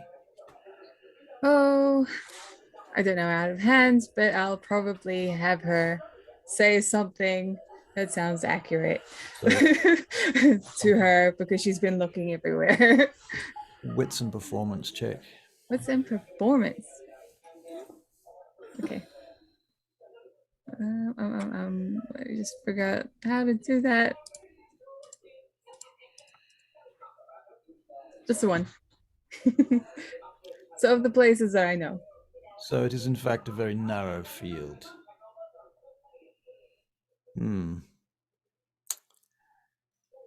I see. Well, Garwood, I will accept your request, but I am curious why you're so interested in this mortal. And further, you shall hold a boon for me when the time comes. I will request something of you, Mr. Marshall. Something of equal value, I feel. Of course. I would expect nothing less, my lord. Do you think we could go now? I was hoping that you would, as soon as possible. It has been very pleasant to see you again. Good night, Mr. Marshall. Take your friend with you. Marshall leads you out. And Wix, what do you do? Are you about to leave? Oh, yeah. Yeah. Wix, not you. Yes, my friends. Come, sit down. I said. My child, Mr. Capone, you seemed a little agitated at your presence here tonight. Do you have any insight as to why that might be? I have no idea, except for the fact that I'm what I am, and we're known for being busybodies. And are you, in fact, just being a busybody, Mr. Wicks, or do you have some sort of agenda? Are you here on orders? Mr. Marshall, not Marshall, is it Marshall? Garwood Yeah. Marshall, yeah. Mr. Marshall asked me to do a little job for him. Did he just? Yes. This is beginning to look like a conspiracy. Oh, it's not a conspiracy, my prince. Tell me. That would be stupid. He just wants me to keep an eye on his... New friend. Yes. And I thought, well, why not? And you have time for this sort of thing, do you? At the moment, I have a little time. But I think she will be interesting. I think there's more to her than meets the eye, I see. my prince. And I think you should know as much about her as I can find out. And what makes her so remarkable? She did not seem particularly remarkable. But those are the ones, and I'm sure you know, my prince, you gotta look out for. Then you will keep an eye on her for me. Oh, yes. After all, you are my employer. And you will keep an eye on Mr. Marshall for me. Absolutely. I want to know what Mr. Marshall is up to. What does he think he's doing with this mortal? And why the sudden interest in this toxicology? Okay? I'll give you everything I can find out and more. Excellent. And as for your other duties as an enforcer, how do they proceed? We're following leads at the moment. Mm-hmm. As you are already aware, this are a problem to keep up with. But at the moment, you'll be also aware that what is happening at Chase's our base is being fed through your security company. Yes, that Yeah. is correct. I am aware Yes. of that. So, that probably explains why there's been so little activity at that base lately. Well, there has been little activity at the place, so to speak, because we're all out chasing up leads. I see. And these leads that you're chasing, what have you discovered? Well, we know, as you know, that we're going to be checking where we, well, how can I put it to you? The place we did battle with them, where I killed the second in charge. Yes, Wendy Wade, you said her name was. Yes, we want to get a toreador that can touch things and go through that and see if we can find anything. Does it have to be a toreador? It doesn't have to be a toreador, but we do need their ability to, I don't know what they call it, but I think the term you're looking for is spirit's touch. perhaps, yes. Oh, yes, that's what we need. We need someone with spirit touch. Mr. Chase is using all the. He's going to be opening a security business of his own so that he can get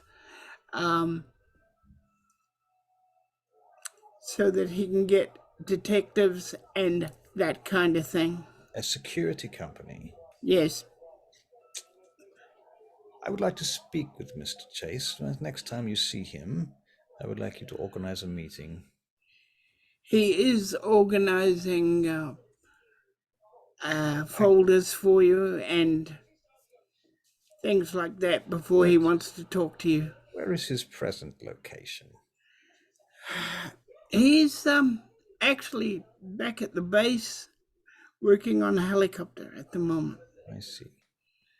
I see. Well, you can tell him to expect a visit. Yes, sir. I will. Excellent. It's time, he says, standing up. I stretched my legs and got out. Time to go for a little drive, I feel. Yes. Well, thank you for your updates. Yes, sir. Yes, Unless sir. there's anything else that you should like to report to me. No. I'm sure that you'd rather hear the rest from Chase himself, sir. Yes. And how are things among the clan Nosferat? The clan is doing well due to your generosity. Oh. Well, thank you, I suppose. I see. That will be all. Thank you. And He goes out. All right. Meanwhile, Garwood and Absynth have been led back out through security past Capone. He rings Chase, but I'm not going to do it. What was all that? All that? Oh, that was the Prince of Chicago, Loden. Prince Loden Olaf Holt. Not a man you want to cross. I can see that. So he's pretty much the most powerful vampire in the city as far as anybody's concerned. Okay. And he kind of holds court here, there, everywhere, around the place, quite often here. You want to talk to him, you have to make an appointment in advance, usually. I mean, I doubt he'll want to talk to me. I'm kind of nothing. Yeah, you probably don't want to talk to him either, so that's a good thing. Anyhow, looks like I got my in there, so see if we can get What you. is your plan here? Why are you doing this? Well, my plan is a little bit more interesting. I suspect that you have some interests and ways of thinking about things that could be developed. But it's still a project in motion, so we'll see. Could turn out you're useless and good for nothing. I hope not. Well, at least if you find out that I'm useless and good for nothing, then I'll still have a job. Yeah, well, Toxicology. Then yeah. you could leave me be, right? Having studied toxicology, you got to remember that's just a foot in the door. Once you got your foot in the door, you got to keep in the door. So I'm just going to help you get a job. If you get the job, that's between you and them. Do you think I'll earn anywhere near as much as what Brennan was offering? Yeah, I doubt it. But I got a solution for that. You do? Yeah, I do. What do you say you needed? 100K? 100K. Well, I'm going to make a bet with you. If you get that job tomorrow, I will give you $100,000 Why will you give me $100,000? because I got nothing else to do with it. Okay. You're a very peculiar man. And I don't particularly value all of this material shit. I mean, this fucking Corvette, for example, it's a toy. I like toys. But So do I. be clear that my life does not revolve around them. My life revolves around music, actually, jazz in particular. And when I mentioned music to you earlier, I saw some little part of you light up in your aura. I could see that. That's what I do. I do like music and I've been dabbling in drums, but I'm not that great.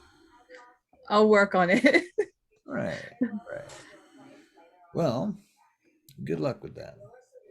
Do It's you late, and I'm gonna head home. Oh, do you want to drop me off at mine? I came with you. You did, didn't you? Well, unfortunately, we're a little bit far from where I need to be right now, and I'm gonna have to leave you here. You can call a cab. All right.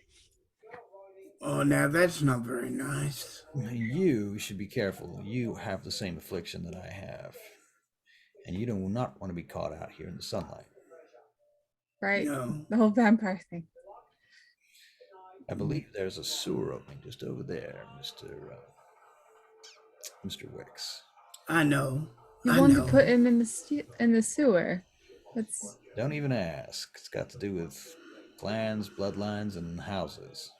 well. I'm sorry that your clan has put you in the sewer, Mr. Wicks. That's not. Oh no, they like it like that. That's what they prefer, isn't it? Do Isn't that they? right, Mr. Wicks? Ain't that right, Mr. Wicks? Who says Yeah. yes? I prefer the sewer. We do. Why do I imagine that it's more like you've put me down here? No. They like it. Okay. No. Right. No. Oh, okay. Now, would you get out of the goddamn car so I can go home before I get burned by the sun? I'll hop out and call a cab. All right. And Wicks, hey, Peter. Yeah. You too. Come on, get out.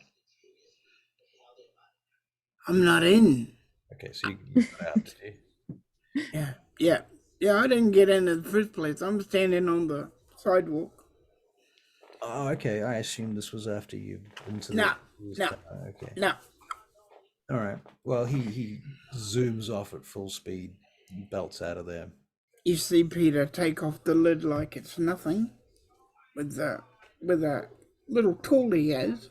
Well, it's not a little tool actually. It's pretty long, but it's under his jacket. Okay, goodbye. I'll see you tomorrow night, but you won't see me. All right, so you just Mad mystery. And I'll call a cab and go back to my kind of small apartment. okay. When I like take off my makeup, there'll be like a bruise there. Not from like the Annabelle Tree Bell situation, but because my backstory. Okay. And yeah, get ready to take a snooze, I suppose. Okay, well, you lie down and you're ready to take a snooze, and you find yourself wide awake. This is annoying. Why why am I not tired? And your mind is racing. And you feel really pumped up. I sit back up again. The sun's coming up. Why am I not tired? This is my bedtime. Oh well. Okay, so I'll do other things. Clean your Okay. apartment or something? Yep, I'm gonna clean out my frog's tank. Okay, you got a frog tank. Yep, Okay. I have a pretty small frog tank. The frog's name is called Prince. Yep. Prince the Frog, okay. And then sort of do a whole bunch of well, I guess I don't need to worry about the toxicology thing. I'll make sure my friend knows that I'm okay. Yep. Um, Well, about 11 o'clock in the morning, you get a phone call. I'll answer the phone. Okay, give me a second.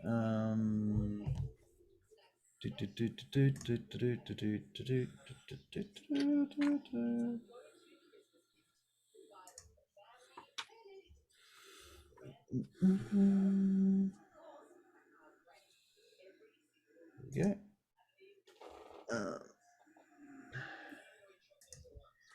Okay, so you answer the phone. Hello? What is your proper name again? Your legal name? Abigail Sinclair.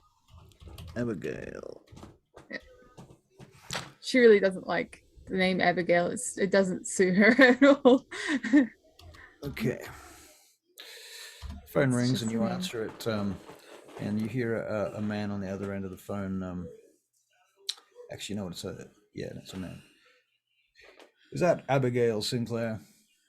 Yes. My name is Eric Lazard, Inspector Eric Lazard, calling from the Chicago PD.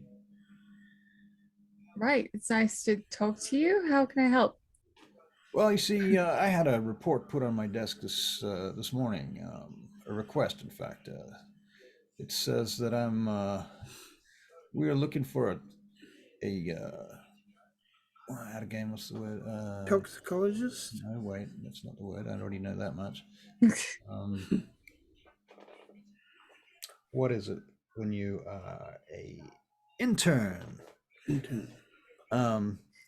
have I had a report put on my desk this morning telling me that you're looking at the intern job in the toxicology department. So I looked into that. Turned out we don't have any interns in the toxicology department. And when I investigated a little further on the matter, I was told that we will have an intern position available as of tomorrow. And I've been told that you need to bring yourself down here for your interview as quickly as possible. So if you can get yourself down to it gives you the address of the station at such and such precinct as quickly as possible. I'll have your interview arranged. You want to bring some sort of resume, any letters of recommendation that you might have, information about yourself, and be prepared for an interview for this new internship program that we have just started.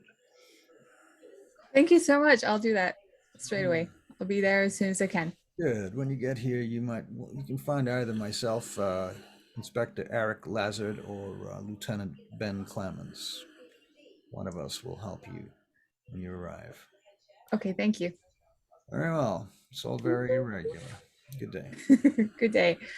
I am going to get ready like ASAP, cover up the bruise I had, like make myself look presentable. All right. And yeah, head down there. Sleeps the day, as does his other characters. All right, we'll wrap this quickly.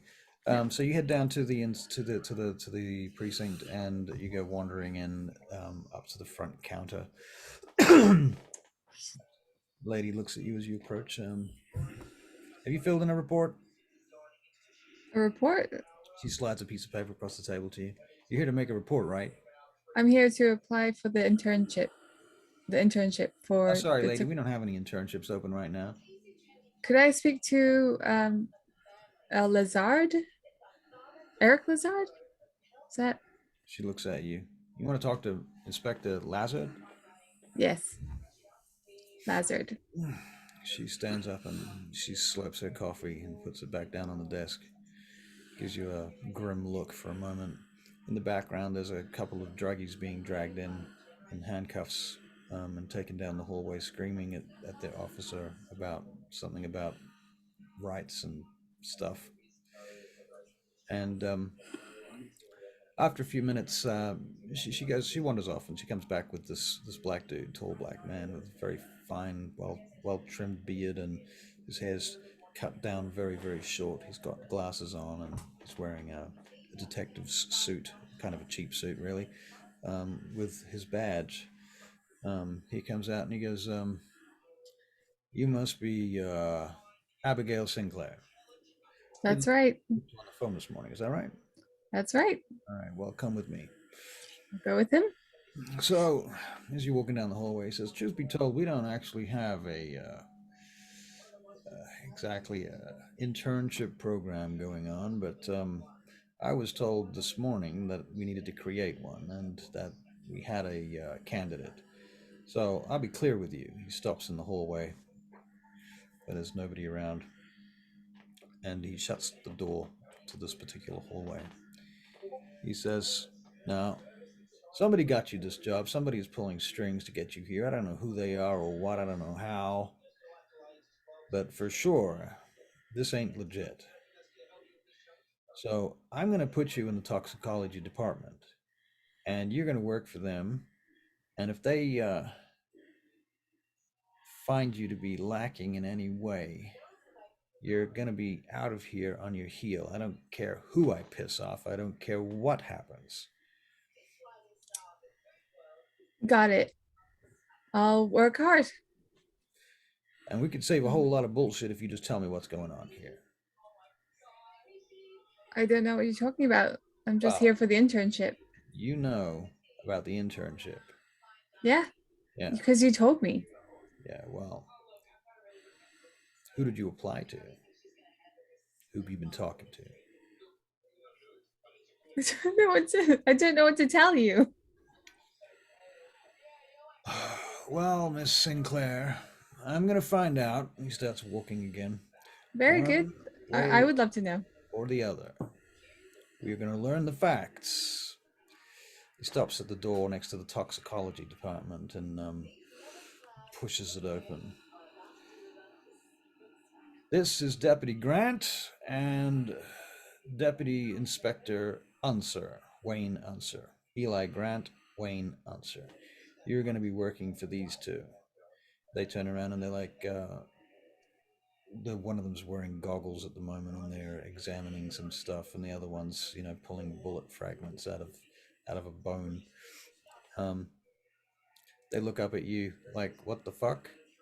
And Eric says, yes, I know, it's a surprise. We're not expecting to have an intern. We didn't even have an internship until this morning. In fact, it came down from head office, from up top, from the goddamn Captain Zoe Gallo gave us this order. So here we go. Do what you want. She wants to learn about toxicology, teach her toxicology. If she turns out to be good, we'll put her on the payroll. And if she ain't any good, well, we'll move her to some other department. Well, it's nice to meet you. I'm Abigail Sinclair. Please, maybe just call me Abby. That's hilarious.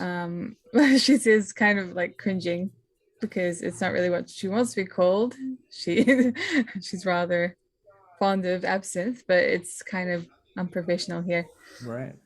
So So the cop, the main cop, Eric, Inspector Eric Lazard, wanders off. He says, "I'm going to leave you there." And off thank he you. goes. So I'm actually fresh out of school for Well, toxicology. I So think at that point we can cut a long story short because yeah, kind of that was your introduction as to how you got there, excellent. sort of how weird it was. Um, and so you start this fake internship that's been literally constructed out of nowhere. These guys don't even know about it, and they don't know what to do with you. So the first thing they do is like get us coffee. And so you know you'll spend some time doing those things as you learn. You might learn like a few things each day, and you become more and more familiar with it. And It's this more might like where is everything? Because I can sort of figure out that like the toxicology part and then like how it works with the police department.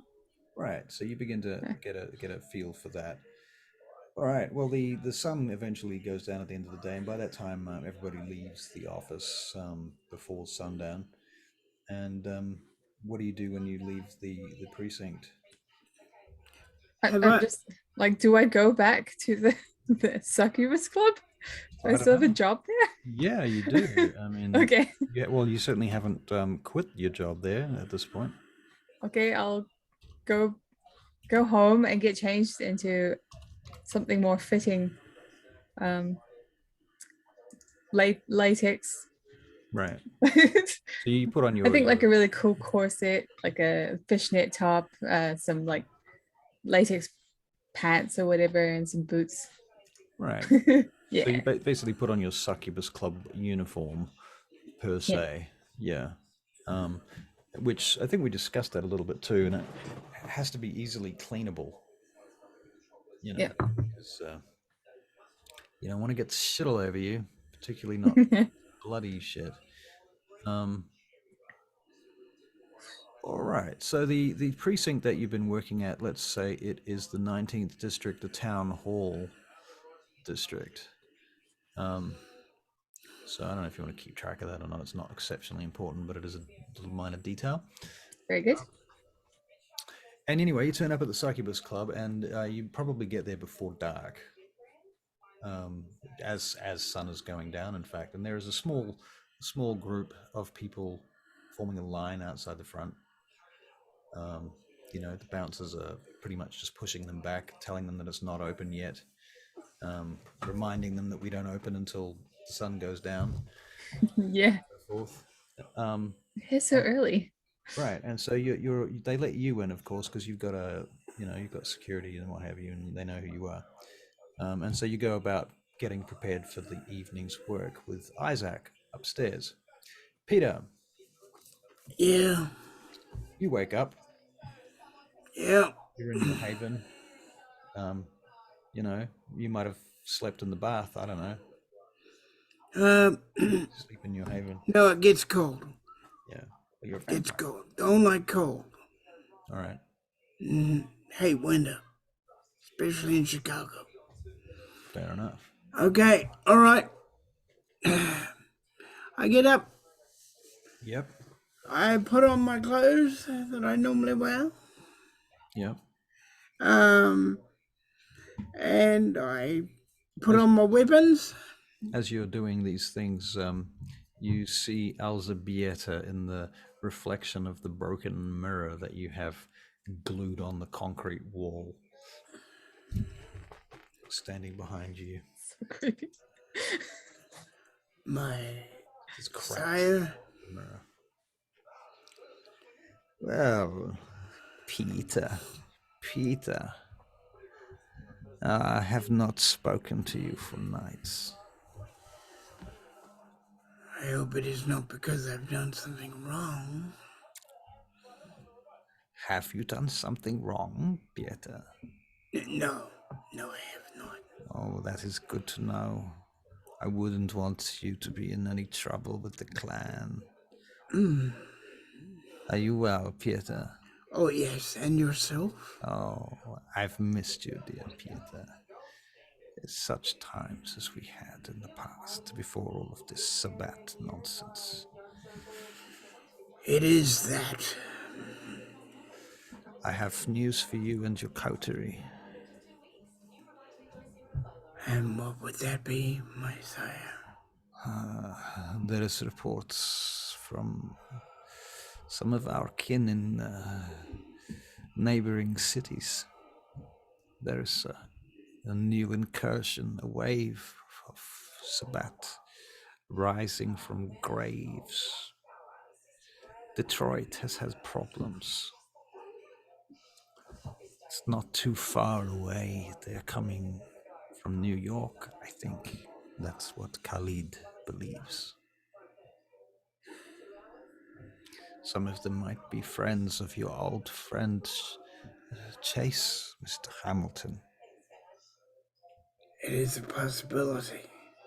Definitely a possibility. Who knows? I'll have to inform him. Yes. Yes. There have been attacks in these other places so far.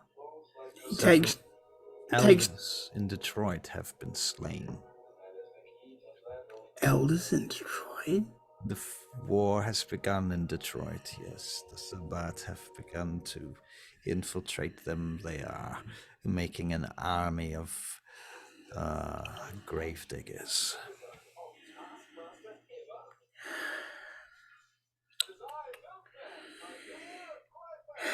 They seem to have so many. It is easy for them, of course. She strokes your hair, my boy. Yes, Easy it is. for them. They have no rules. They can create vampires at will. They can make an army. It would be so nice if we could respond in the same way in turn, but we are constrained by our morals. You have morals, Peter. I know you do. I've seen them. Good boy.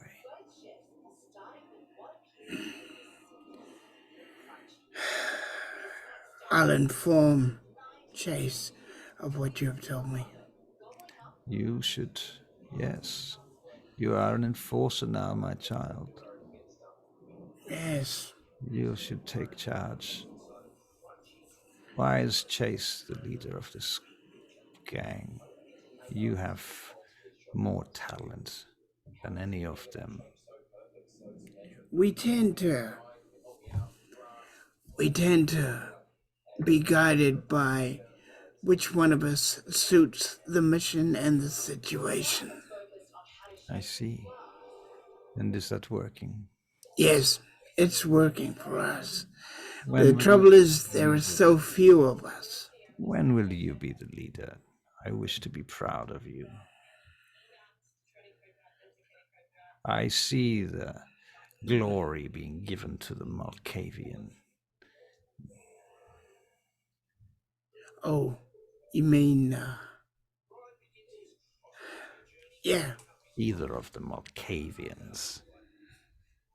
In fact, it is curious there's two involved in your coterie. That is something you should look into.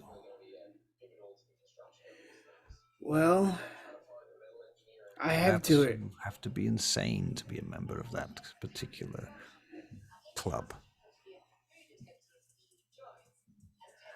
I think our biggest problem is there's too few of us and too many Sabbat. Yes, that is true, Peter. That is true. And Chase always confers with all of us, not just himself. Do you have any reports to make to Khalid? I can pass them on your behalf. There are only minor ones. Well, minor things can become big things. Who knows? It would seem that it would seem that the Tremere, well, a certain Tremere is interested in a barmaid up in the Yes. luxury room. You're meaning at the Succubus Club, Yes, Brennan Thornhill's little playthings. yes. Why? But Why is Tremere interested in plants afoot? I have to find out more before I can answer that. You were seen entering the Sears Tower last night. You've not mentioned this to me. I was about to. Oh, forgive me, Peter. Of course, you are a good boy. I forget. No. The thing is, I'm not sure if this is. I know we work in information, my sire, but I'm not sure if this is interesting enough. But I know one part you will find interesting. Yes. Um, sorry, out of game? Yep. The Tremere's name again? Garwood Marshall. Garwood Marshall. I'll connect it. Garwood Marshall seems to be interested in a young lady. I see. So Yes. it's Garwood, that is. And the prince would like me to keep an eye on the both of them. And this would be why you were seen entering the Sears Tower with these individuals last night. I thought it could be more than it was, and it still might be. She's intelligent. She's into toxicology. I have no idea what that is, but she's into it. Poisons, my boy. She wants to make poisons, I think. And Tremere seek means of adapting her poisons. oh, that might be interesting. And her interest in the blood makes her a candidate eventually to be a vampire. He seems eager.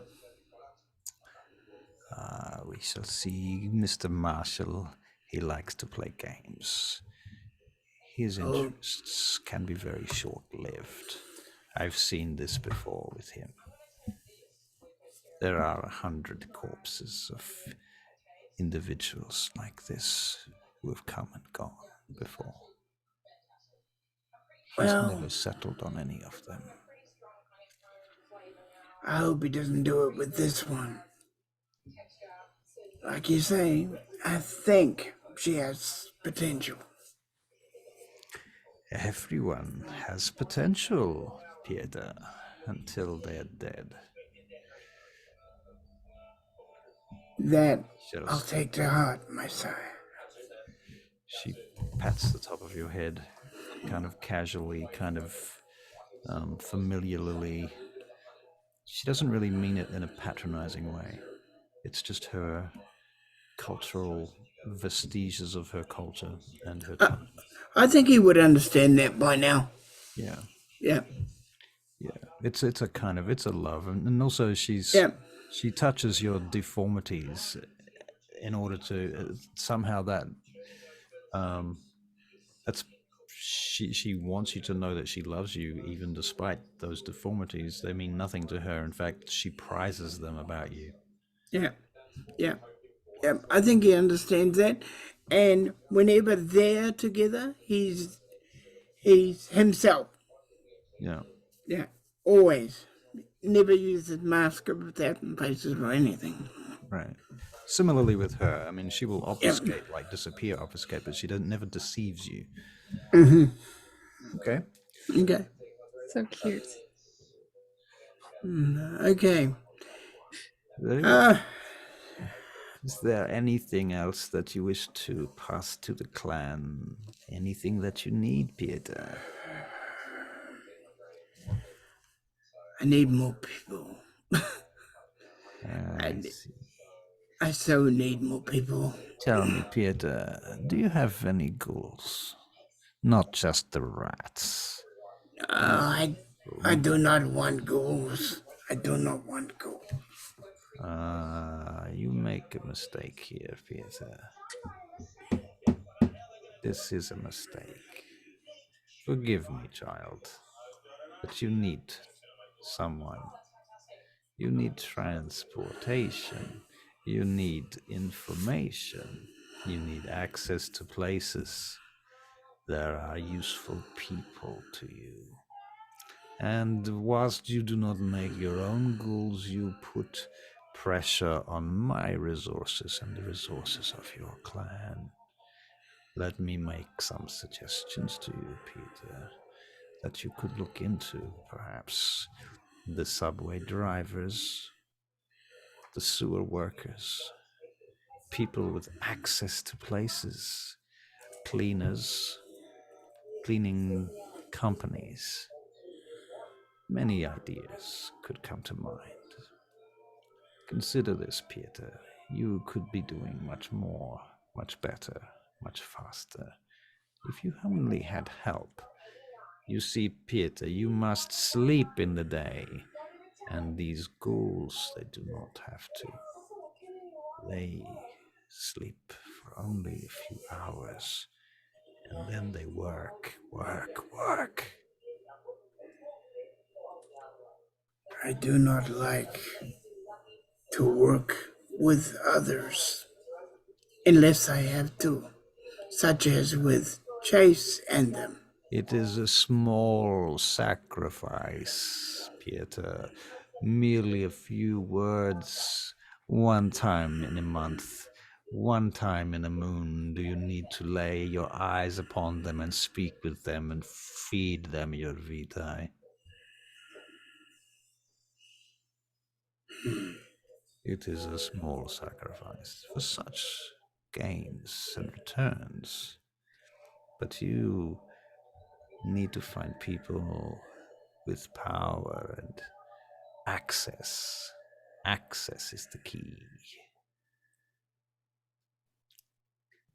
All right. A locksmith. Good night, Peter. I have Good. places. You have nothing else to report. Then I Good shall. night. She disappears. He gets on his bike tonight because he's feeling sore. Mm-hmm. He doesn't.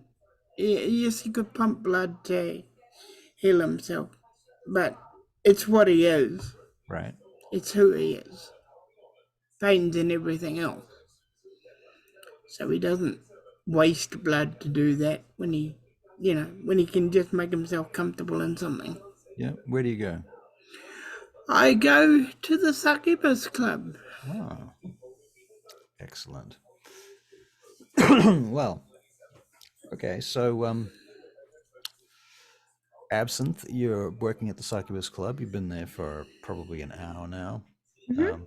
getting things ready. I'll try and have a quiet conversation with Brennan? Isaac. Isaac. Okay, yeah. Yep. Has anyone ever drunk from you before? Yeah. Twice. Was it scary? I don't know. It was kind of exhilarating, actually. I mean, I think I fainted afterwards, but it was kind of exhilarating. I mean, I only know that I had it happen because I was looking at the security tapes, and I realized that I had forgotten. Okay, right. I think I could. I think I can come. Excuse me. I think I can come up with something that'll either make our blood not so delectable or something I can make something on the skin so that it might deter others from doing that.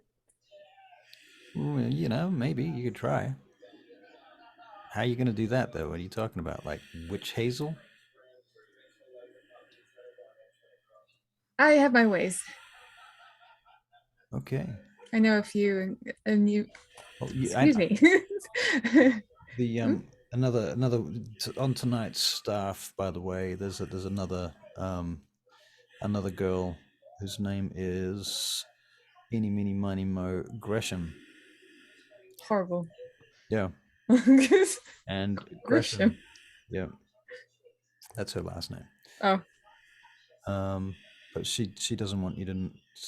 I don't know. Let's think about this. It doesn't really matter. She says to you, "Yeah, you could always just try garlic. You could hang some garlic around your neck. That'll scare them off." has it worked? Have you Oh yeah, tried yeah. that? Totally works. Totally works. I'm going to use my insight on her. There's an insight. You rolled an insight. But there's There is no. a skill. Was it wits insight? Maybe. What's an empathy? Oh, there is insight. We actually have an insight skill. Is that what you're saying? Yeah. It's now an actual skill. Yes, there is. Okay, yeah. So wait. Oh, we have no perception. Right. So wits. Yeah. Okay, 3. 3 successes. You think she's trying to haze you? Look, we already get that sort of carry on from our patrons. I think we should try and be honest. Oh, you're cute. You're cute. Yeah. Oh, I'm real cute. Don't worry. You won't last long. Peter comes wandering in. Oh, that you are. You're cute. Very cute. Hey, Mr. Wicks, is there anything we can I get don't you? look like the... Oh, Yep. not the guy before? No. Oh, So we've got a new Mr. Wicks look. Okay. hello. Do How you can I look help like? you? It's actually bike clothes. I'm wearing my bike clothes. Okay. Yeah. What does your face look like? My face is blonde. I look young. Got a blonde face. You know. Yeah. Blonde guy. Young guy. You know, student looking. Okay. Student biker clothes. Yeah. But clearly came into the VIP room, so clearly must be a vampire. Yep. Or a retainer of a vampire with a VIP card. Yep. Okay, so you come wandering over to the table. The other two at the bar, they look up at you and they don't recognize you because you look different. Hi, sir. Welcome to the VIP room. Do you have your card on you? Isaac says, I guess you're going to take this one. Yep. Here it is. Sweet, thank you. What would you like? I would like something red and warm. All right. I'll produce what he's after. All right, so you pull out some warm and red, Mhm. pour it into a cup. Put a little celery in there. Yeah. Celery. Okay. All right. Here you go. One Bloody Mary. So tell me a little Emphasis bit. on the blood. Tell me a bit about yourself. Well, I'm a bartender here. Yeah. And, what else? I like the music here. What do you think? Oh, the music's not bad. Not Yeah. bad. Yeah. You have a very familiar vocal pattern. You're clever. Do you want to make a wits and investigation check? Sure. He's just having a bit of fun, but he's using his voice Nope. deliberately. Oh, I can't pick out where it's from, unfortunately. Just no. Something seems familiar about this guy. How soon they do forget. I don't know what you mean, sir. Oh. So, Did you enjoy it at the Princess last night? how do you know I went there? No, It's a great car, isn't it? All red and pretty. How do you Corvette know? Stingray. Look, I already have a stalker. I don't need another one. It's me, Peter. Oh, right. You can change your face. I forgot about that. Yeah. Yeah. Oh, okay. Well, I'm sorry. How you doing tonight? Yeah, it's just another night. I haven't had any run-ins with Annabelle, so it's been a good night. Yeah, okay. Hey, can we, when you get a little break, can we sit over there? Sure. Yeah. Sure. Is Garwood coming in tonight? Do you know? I don't know. Oh, He probably will be. I hope so. Because I got something to tell you and him. Okay, well, I'll wait till he gets here. And Okay. then I'll take my break. I'll be right over there.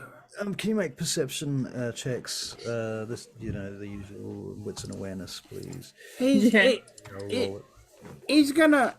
Ooh. I rolled another Missy Critical, but it doesn't mean anything because I still drink. Yep. I eat food. All right. What were you going to say, Barry? I do what I did with. I'm gonna do what I did with. Boy, my mind, Missy. Oh yeah. You know how I just went up to her and told the truth and got it over with. Right. Yeah. Yeah. Yeah. It's a very Well, Peter Peter thing Wicks, to you do. get one success on a perception check. Mm-hmm. So you notice that somebody is approaching from behind in the mirror, behind Absynth. Absynth, you got a messy critical. So you notice a very good-looking fellow walking across from the entrance to the VIP lounge through the crowd. He's wearing a suit. He's got several men and women hanging off him as he approaches. And he tells them all to go and sit over there at that booth over in the corner. And he comes wandering across to the bar. He brings a young lady with him. And as he arrives there, so actually, just out of game quickly, Wix, what did you say you looked like right now? You're still a biker, right? Yeah. Just blonde hair and young looking. What level obfuscate have you got? Well, that's your character sheet's in front of me, so I should tell you. Should be 3 if I remember correctly. I think you're right. Obfuscate 1, 2, 3. Yes, and Cloak of Shadows, Unseen Passage, Ghost in the Machine. Yeah, cool. I think at this point we probably need to give you Mask of a Thousand Faces because you've kind of been using it. Oh, I thought I had it. Sorry, I was going by the old game. No, well, that's the thing. We're trying to make the same basic characters. I don't care if you're a little bit overpowered just because these characters, you've been playing them for a year. And I've been stingy as fuck with XP. So, and this is kind of why, because this way I can just give you things that are necessary. So what do we do? This is also, I don't know, I think it's Obfuscate 3. I'm just going to write that in here anyway. Mask of a Thousand Faces. Right, you should also be rouse checking. Rouse checking as for well. that, right? But it's been a new day, so I should have said that I had a feed on the way. That's my fault. It's all right. I think it's implied. Yeah. Yep. All good. You did good, yep. So this fellow comes over to you now, Peter. You sense the approach behind you, and you realize that it is your good friend Jason Newberry, but he doesn't seem to recognize you right now.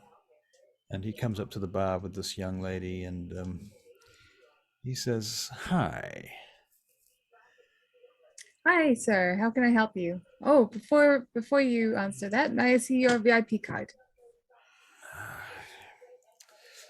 I seem to have forgotten my VIP card. Um, He's a guest of mine. Oh, very good. turns to you. Oh, and who am I in the company of this evening? Peter Wicks. Wix. What the Mm-hmm. fuck have you done to your face, Wix? You look fucking terrible. That's terrible. You really, we should get you a suit. And these clothes, what are you thinking coming in here dressed like that? I just came on a bike. You came straight out of the sewers looking like that, didn't you? Pretty much. Yeah, there's a bit of a whiff. Yeah, unfortunately. How the hell did I lose my VIP fucking card? This is unbelievable. I bet fucking, oh no, can't be Mercy. She's not around. Well, Yeah. I'm looking for a drink for this one here. Her name's Daisy. Daisy. Put it on my tab. What kind of night is Daisy gonna have? Well, probably a short one. Right. Daisy, like, oh, are we leaving soon? We just got here, Mr. Newberry. Well, then I know exactly what we'll do the trick for you, Daisy. Oh, Yep. And I'll make a drink that will bring out the shortness of the night. Yeah. What does that mean to you? I think making her a little bit more pliable, Right. I suppose. Right. Fair enough. A little bit drunker than I would normally make it. Right. I'm a dubious person. Actually, you know what? I'm going to get you to make a wits and investigation check, which is for the period that you've been working in this bar upstairs, which is really just 2 nights at this point. Wits investigation? Yeah. Okay. Nope. Okay, never mind. All right. Jason says, look, last time I was here, we had a similar kind of a situation like this. One of your other bartenders, is there anybody else here? You seem to, I'm sure you know what you're doing, but there's another service that I'm looking for, and you don't seem to know about it. No? You mean Red and Warm? Oh, no. Forget about that. I'm talking about, look, Daisy, do you mind going back to hang out with the rest of our friends back at the table? Okay, Mr. Newberry. And she wanders off. He leans over the bar and clasps his hands in front of him. He says, normally, when I come here, I expect my people to be granted access to the large stash of illicit drugs, including LSD and morphine and various other things that I know you have hidden behind that counter. I've seen them. And gee, this is really good for information, this place. I'm just like looking underneath the counter. Where the hell is this stuff? you can make another wits and investigation check if you like. Hey, do I know? You probably know that they bring it out from somewhere behind the counter, but in fact, it might not even be behind the counter. It might be like in the storeroom, just behind the. You could point to the storeroom. It's it's in there. There's probably a fridge or something. Storeroom. Okay, honestly, I do wish they had told me this, and I will go and try look for something. All right. Well, let's say that the storeroom is kind of part of the staff room, and in that room you find Isaac and the other lady having a cigarette. They're having a cigarette break. Hey guys, there's a guy out there that's wanting like drugs in his cocktail. Who is it? He's this guy in a suit. Not there. You can't talk there, Bear. Wait, this is in the private room, staff only. There's a really good-looking guy in a suit. You just described half the fucking. I don't know how to explain him. He's got brown hair. The chick stands up. He's kind of intimidating. She But- goes, okay, look, I'll come and have a look. Right. Um, all right, so she comes out with you. Oh, Mr. Newberry, how can I help you? He says, yes, yes, please do. Your new lady here doesn't seem to know about the extra services that I require usually. Tonight we're looking for some LSD in the. He names the chemical name for LSD, which is something rather tryptamine, I think. I can't remember the name of it. And she says, yes, of course, right away, Mr. Newberry. And she grabs you by the wrist and drags you back into the storeroom. And she takes you around to this refrigerator where there's like a padlock on the front of it. She takes a key out from her keyring and unlocks it. And she says, you're going to need one of these cut. I wasn't going to Right. give you one because I didn't know if you're going to last a week. She puts it on the table, unlocks it. She goes, you ever used LSD? Yeah.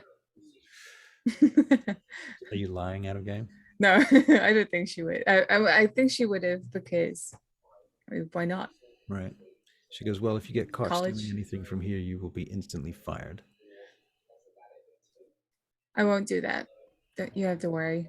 All right. So she says, you just need one of these little droppers. She's and at this point you know exactly what to do because you know where it is and what it is. But now she's teaching your grandmothers to suck eggs, and she's trying to tell you how to use the dropper, and she's using the wrong word for the dropper. It's a special type of dropper. Blah blah blah blah blah. Yeah. She sounds like a moron trying to tell you what to do now. She knows what to do, but only rudimentarily and in the most layman's terms, whereas you literally just spend a day in the toxicology lab with the police precinct. Yeah. Right. I think I've got it now. Thank you. Yeah, but this part's real important, okay? You got to make absolutely sure you don't put more than one drop in here because this person's going to get really fucked up. And, Mr. Newberry is not going to be happy if they're too fucked up. It's got to be the exact amount. And you can measure that here. You see on the side of here, you got like milliliters. I don't know what the fuck a milliliter is, but that's some metric system bullshit.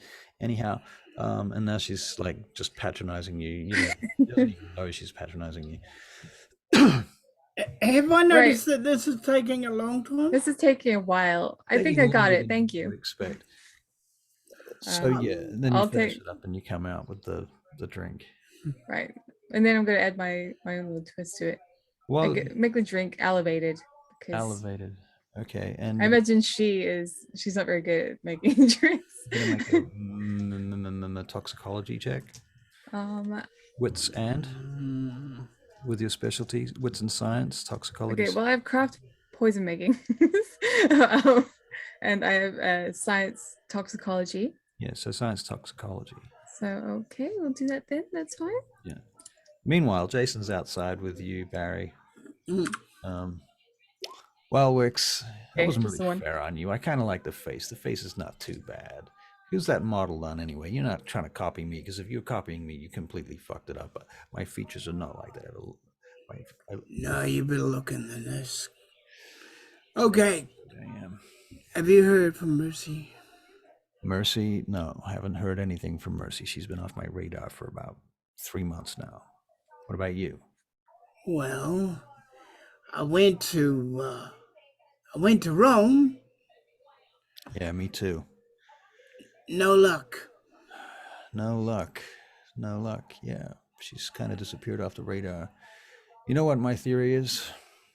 What's your theory? I hate to tell you this, Wix. Oh, tell me. Well, my theory is that she's turned Sabat. She's gone bad. She's crossed over. She's lost her fucking mind at last. It's not unusual. She's a Malkavian after all. I could kind of see it happening. In fact, right at the beginning, I was wondering whether this whole thing had been a bad idea. I mean, I've got my issues. I've got my interests and so forth. But that whole thing with the family, I mean, I can't believe I helped her with that. But then, out of game, yes. Well, Mercy would be like sending him so many letters. I don't think she would have given No, up she's on in the him. Order of Mars. Well, she is, but she's allowed her freedom. Like what I imagined for her is that she's found a place that's kind of outside of Italy. Well, it is in Italy, Well, what I've maybe like imagined, Florence what or I've something. imagined is that she spends 6 months in a box in the mountain But before there she. was only 2 weeks.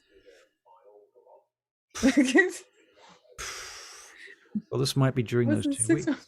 This might be during those 2 weeks. Okay. I like Okay, selling fine. the idea that he thinks that she's in the sabbat. Okay, fine. Go ahead. You're spoiling my fun with lore. God damn it. All right. So, yeah, I think she's crossed over. Don't you know she's been crossed over for a long time? But I don't see her being a bat.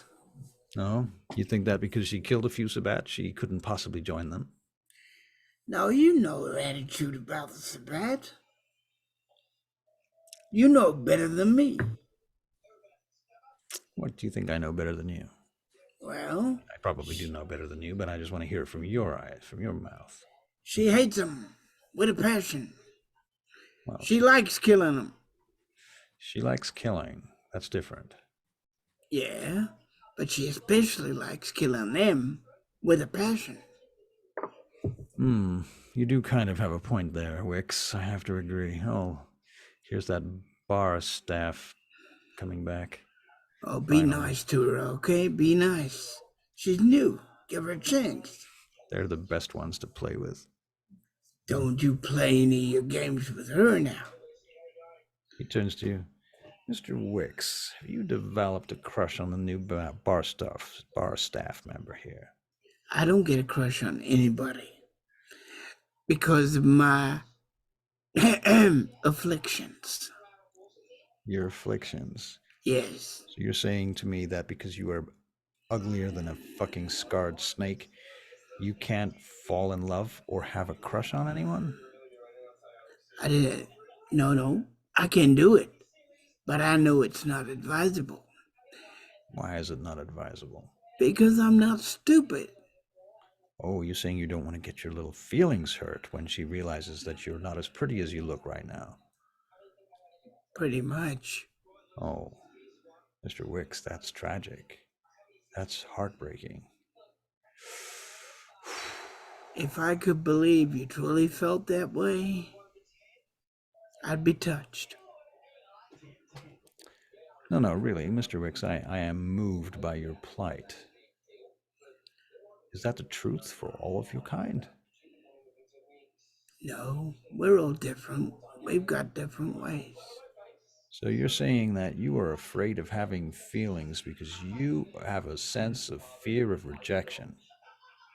I let myself have feelings, just not unrealistic ones. Well, there's plenty of examples of, hot chicks falling for really fucking butt ugly guys. I mean, it happens all the time. And usually, all they have to do is wave some money around or drive fast cars, and who the fuck knows? Some of them are just interesting. I have none of those things.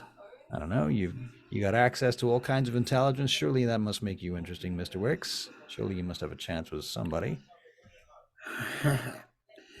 Yeah, very nice of you to say, but I know the realism of my world.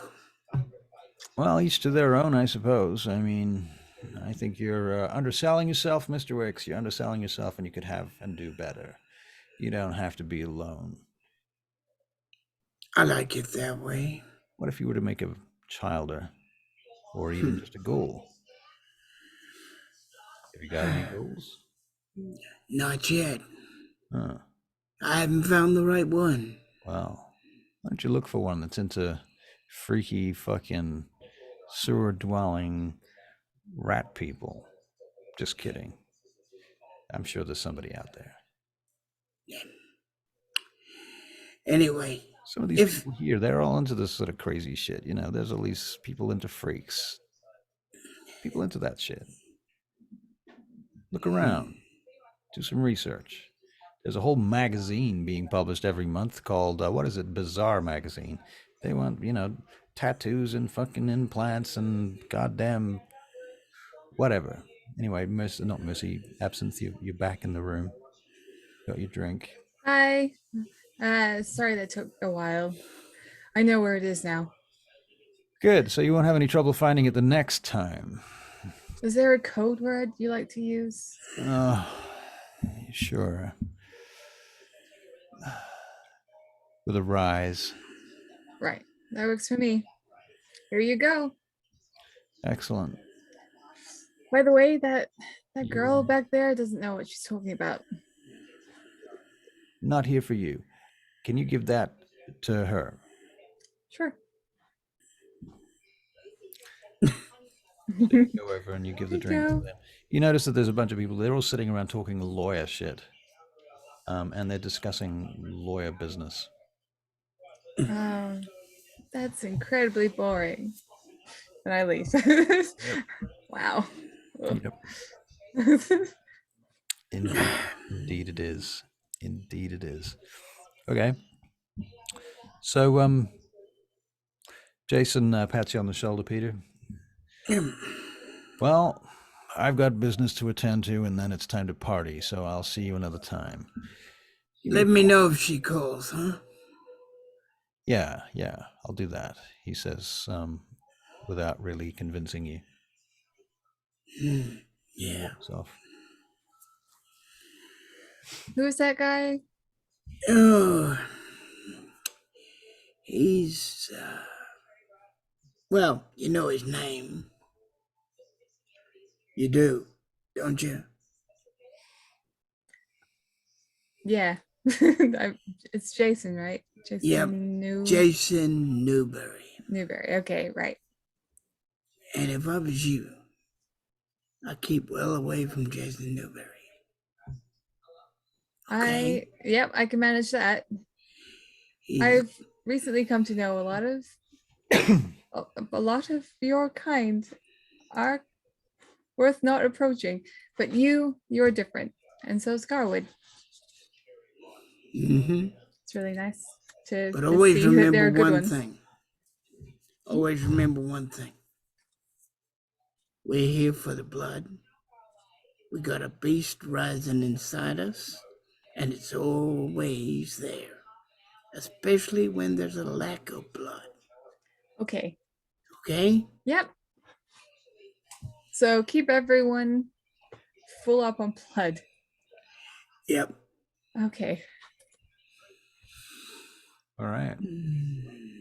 So the evening continues, and various people come and go. A lot of them really just, yeah. I text Chase. You text Chase. All right. And, how does that go? I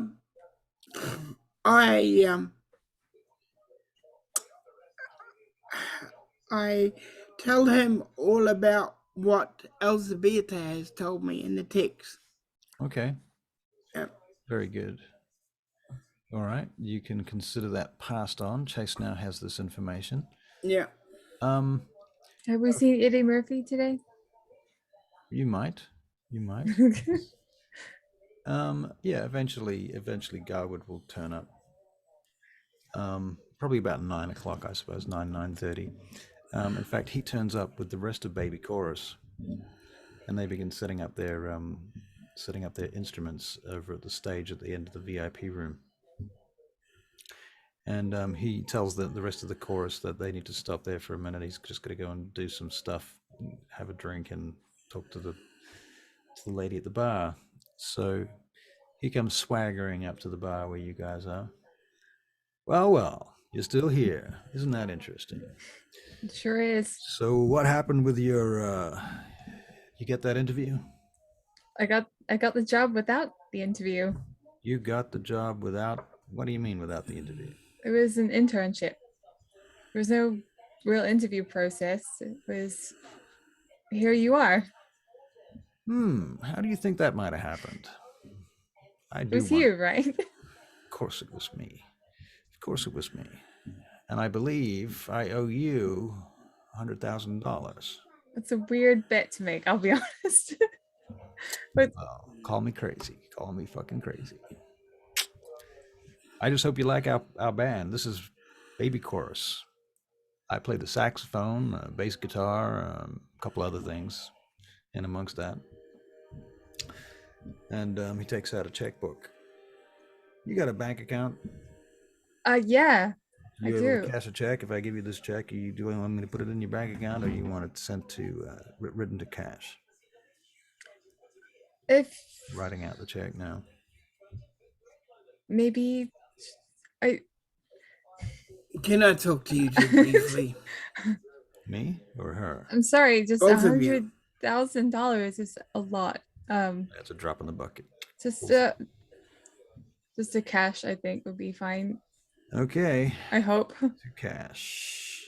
What are you saying, Wix? I need to talk to both of you. Well, we're right here, so keep talking. All right. The prince is interested in the both of you. Gives you the check. Thank you. The prince is interested in the both of us. Yeah, Okay. Is that based on what? he wants me to keep an eye on the both of you. Well, that's not too surprising, I suppose. I did take you in there with me. I just wanted you to know straight up. Well, I do appreciate that, Mr. Wicks. That's very forward of you and honest. Honest. You have to say there's one thing about the Nosferatu is they don't lie. They deal with information. That's his clan, by the way, Nosferatu. Did you know that? No. That's why they live in the sewers. Anyway, we don't talk about that anymore. They don't lie because they trade in information. And you wouldn't get many people wanting to pay you for information if you had a reputation for lying.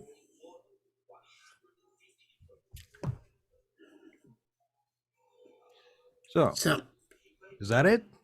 The prince is interested in us. Of course he's interested in us. He's interested in everything.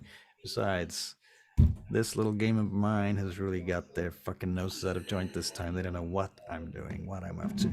They think I'm up to some kind of funky scheme. Let me tell you a secret, Mr. Wicks. I ain't up to nothing at all. But the fact that they think I'm up to something is so much more interesting than whatever it is they think I'm up to. Let's find out what they think I'm up to, and then maybe I can develop my plan. You have a plan? Not yet. I'm hoping that they're going to give me the plan. I see. That way I can stay ahead of their plan, because if I don't have a plan, and I don't know what I'm doing, they're going to try and predict what I'm doing. And then when I find out what they predicted, then I can do something else, even more interesting than what they think I'm going to do. Okay. While they're talking, I'm gonna write on a bit of paper my name and my number, and do you want to come over later tonight? And then just give that to Garwood. To Garwood? Yeah. Right. He takes the piece of paper and he glances at it, and he says, I get a better idea. How about, you ever been to the Chantry House, Mr. Wicks? Pretty sure I seen you there once or twice when you were back with the coterie, right? Yeah, I've been there once or twice. Twice. Scares the shit out of me. Well, I'm sorry to hear that. We like to think it's a comforting, charitable, and welcoming kind of an atmosphere, but I can see how you might find all the freaky images and statues and candles and what? That sounds awesome. Gothic architecture. It could be a little bit frightening. That might be awesome for you, but it's not awesome for a vampire. Candle. Don't like candle. Well, they don't have to be lit to be awesome. That's true. What he's referring to is a little condition that we have, we call the Rorschach, which is kind of like a frenzy. You get too close to a candle, or he lights a match, or a lighter. He lights his lighter. Wait. See that? See what he's doing there? He's afraid of this. Yeah. I just like put my hand over there. There's nothing wrong with this. Yeah, it's just fire.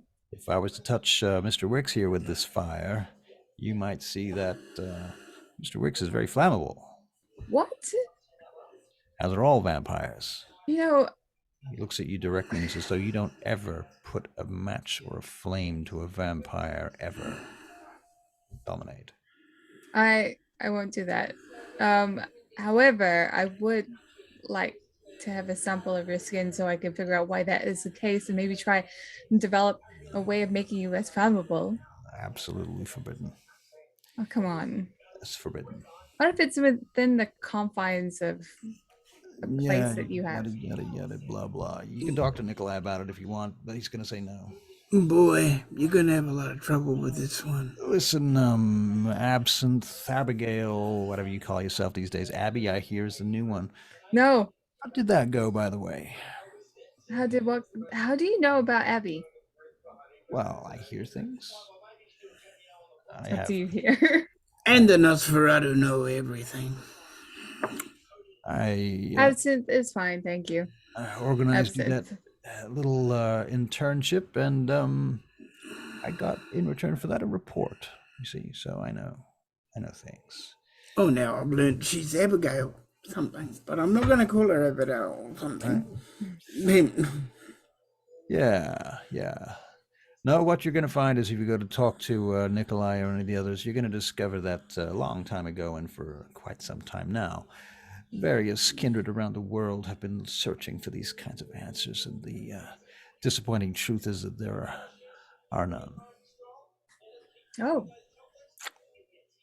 Well, not that we know of. Maybe somebody found something and they're keeping it to themselves. Maybe you should do those tests, but not on me. I'm not giving you anything. Are you sure? Absolutely. I don't want to be incriminated for being part of something like that. Okay. Maybe one day somebody will make you a vampire and then you can test yourself. How about that?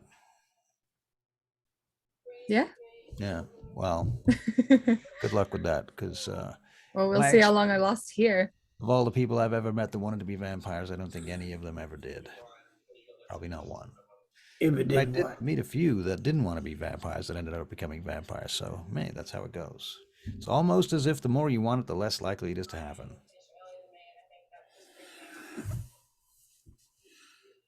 Right. Okay. Anyway, so you've met Nikolai, huh? I have. He was Wow. really a really nice gentleman. Yeah. Charming. He is a charming motherfucker like the Cheshire Cat. Well, I should introduce you to my sire then, Abraham DeSable. Out of game, can you make a intelligence and investigation check? Hey, I really should have put points in investigation. I'm rolling it like crazy tonight. Rolling it like crazy. Yep, 2 successes, and one of them is a critical. Abraham DeSable, were you brought up in Chicago? I don't imagine so, but not too far. Not too far. Did you spend any time in your childhood in Chicago? Potentially. Okay. Probably. This is a big place. Why not? Yeah. Yep. Okay. What about you went to school here for a couple of years and you moved away and you moved back and something like that? Sure. Yeah. Yep. Well, when you were at school, you did learn some history at school, and Abraham DeSable, that name, he was among the very first residents of the city. He lived on a little island between the rivers, and he was one of the earliest settlers here. Originally, he had been a freed slave. And so the Abraham DeSable, is that what you're talking about? DeSable. Yeah, that's right. The Abraham DeSable. Just like last night you met the Al Capone. Yeah, it's weird. This is a weird feeling. It is a weird feeling. Unfortunately, I'm not famous. Well, you got right here, the Peter Wicks. Look at that. Yeah, the Peter. There he is. Yeah, sure. We are bathing in your presence, Mr. Wicks. Bathing in it. So are we're gonna see you play? You ready? Oh, your shift, when does that end? About the same time. I mean, I just gave you $100,000. You could just quit right now. This isn't for me. So what are you going to do with that money anyhow? I mean, I feel like maybe I'm owed a little bit of an explanation. I did just give you $100,000. That's true. But you lost it in a bet against yourself, apparently. Right. So this money is to pay off my debts, because my boyfriend at the time, he lent me some money to put towards my tuition. Mm-hmm. A great sum of money, actually. $100,000 worth. And I ended it with him because he got aggressive and stalkery. And I'm hoping that if I pay him back, it will get him out of my life. Well, damn, I could have saved $100,000. That was not the story I was hoping for. Never mind. Oh well, I guess you can do that now. You're trying to get rid of someone.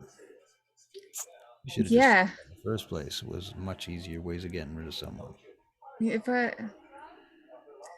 like, how? Like, where does he live? Right. You're not gonna kill him, are you? I did date the guy. We're gonna kill him, Wix? Do you think we should kill the guy? Do you think we should? No. We That could would be- reprogram him. Well, they want me to find a ghoul.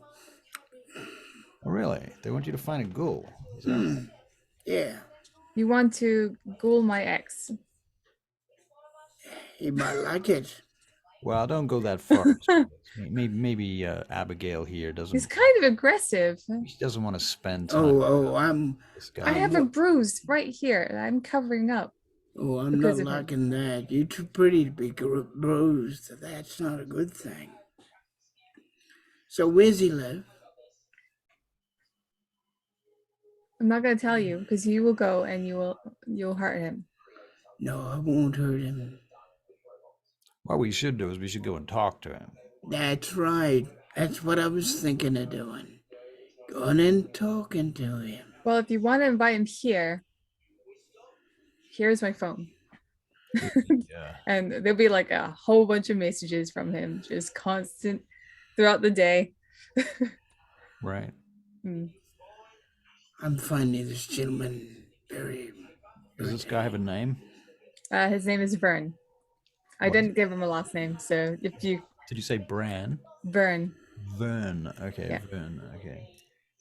Vern Atwood. Ashford. Okay.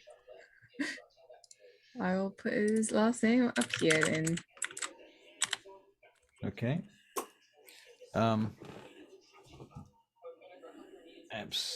Absynth X. Noted. All right. So this guy's name is Vern, huh? That's the one. Okay. He lives out. Whereabouts does this guy live? He lives. I'm just looking here. Do you feel like Where? Wait, Cicero maybe? No, that's quite. Oh, that's not too far. Do you feel like the DM now? No. I will say Cicero, but I'm not sure what to expect. I want him to be kind of wealthy. Yeah, I mean, I don't see Cicero. I don't really know anything about Cicero, but sure. Yeah, where the wealthy people are. Oh, Chicago Heights. Ooh. Yeah. That's gotta be where he is. Burn, you say? Well, I want Vern. to go and pay him a visit, or do you think we should? I don't know. You bring him here, he's in a lot more danger, to be honest with you. That's true. I think we should go and visit him. Or you could arrange to meet him somewhere else, like, I don't know, a park or Denny's. And you could pass him over the money. We could sit at a different table. Why not? Yeah. Mhm. I don't even have to sit at a table. You could be How would you recondition him? I don't understand. Well, we just want to meet the guy. We just Yeah. want to lay eyes on this motherfucker. You know, we just want you to give him his money and send him off happily. I don't really This freaky looking dude trust with you right now. crazy hair, and he's like kind of half dreaded, half shaved hair with a long coat with buckles all over it, and a sort of strange look on his face, very pale features, freckles. Comes up to the bar, and he hits Garwood in the shoulder. He says, "Come on, man, it's time. We got to play." And he's like, "Yeah, that's true. I also have to do a couple of sets before I go. So we'll catch up to you about this in about Who's 2 that? hours." That's even. At least that's today. He's even. We'll see who he is tomorrow. Even. Klein. Right. Even Klein. Yeah. What is it with all the hot people here? I don't understand. Okay, so to be a vampire, you gotta be hot. I get it. Not really. No. This is not how I look. Yeah, one day you'll show me how you look. No. Never happen.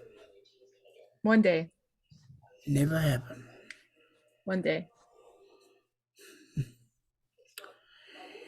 Can I have another red, please? Oh yeah, sure. One sec. You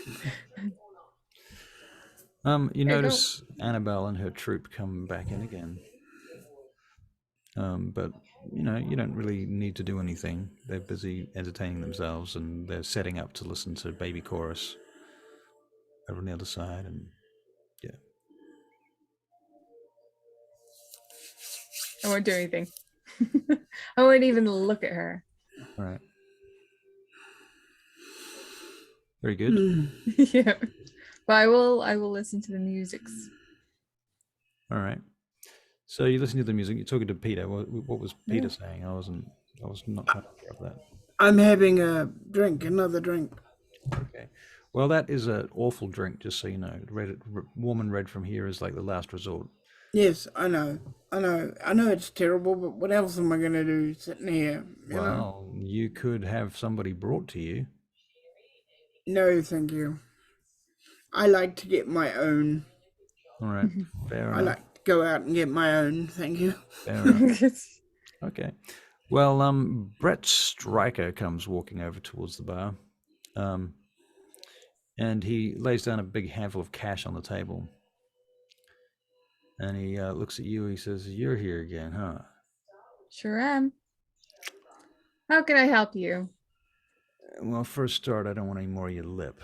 Next, I'm going to need 4 tabs of LSD, 5 tabs of blah, blah, blah, blah, blah. He names like a bunch of drug cocktails that he wants you to bring out on a tray, and serve it to the Toreador ghoul party.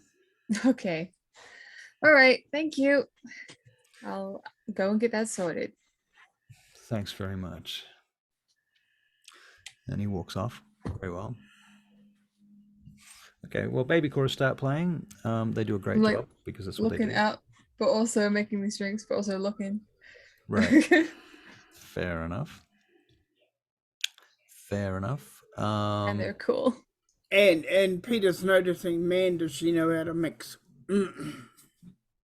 Right.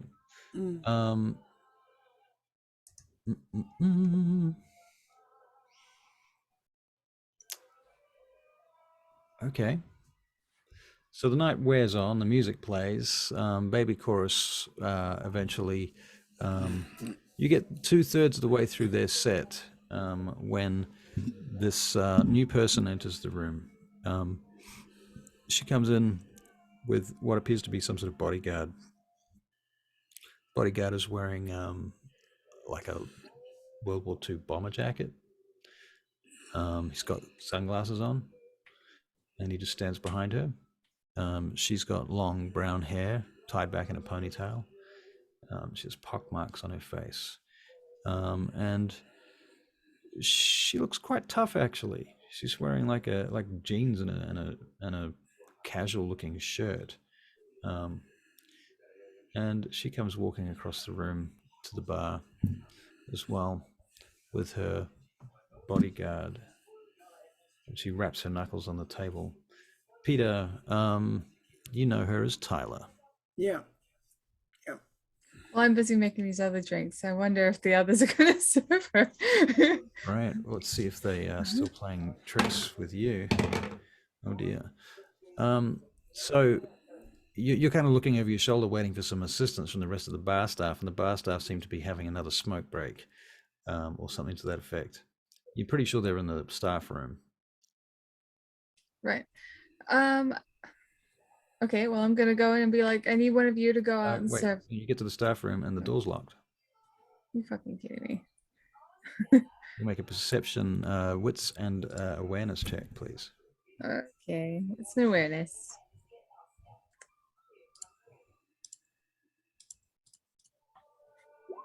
2.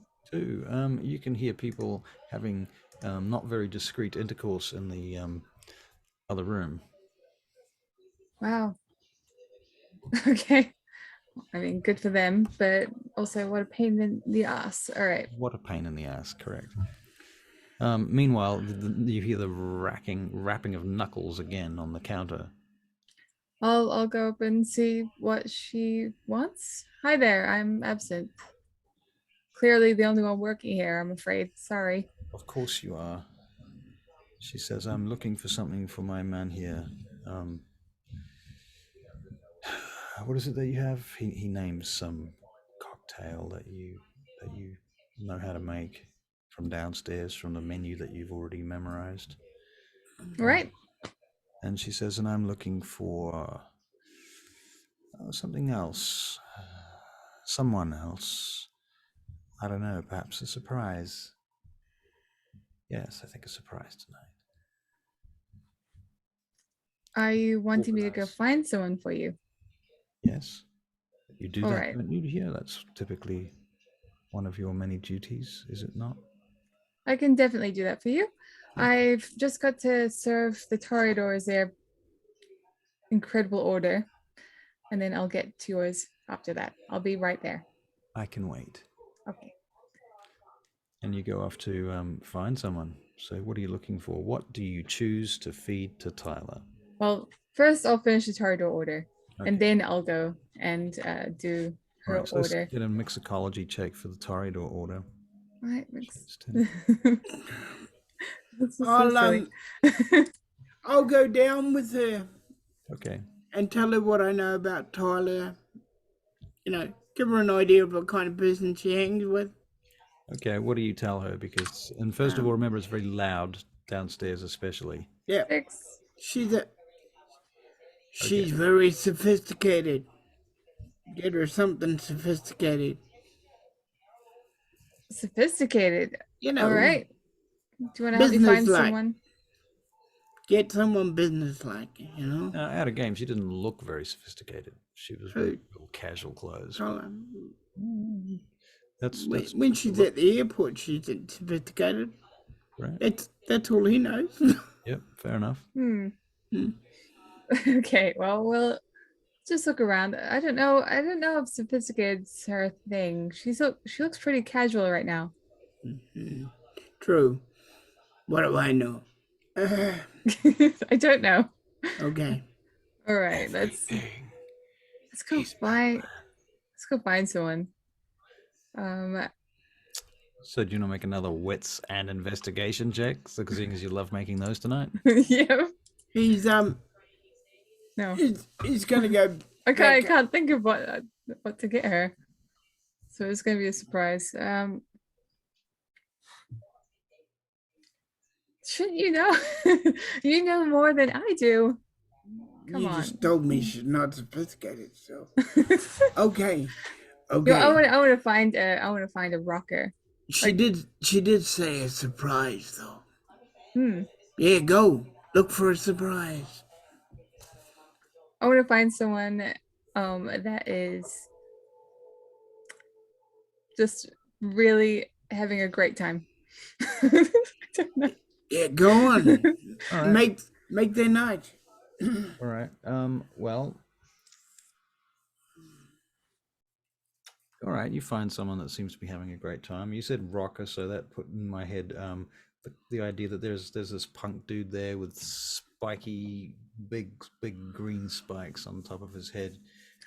I love your hair. My hair is also green. So I can fucking see that.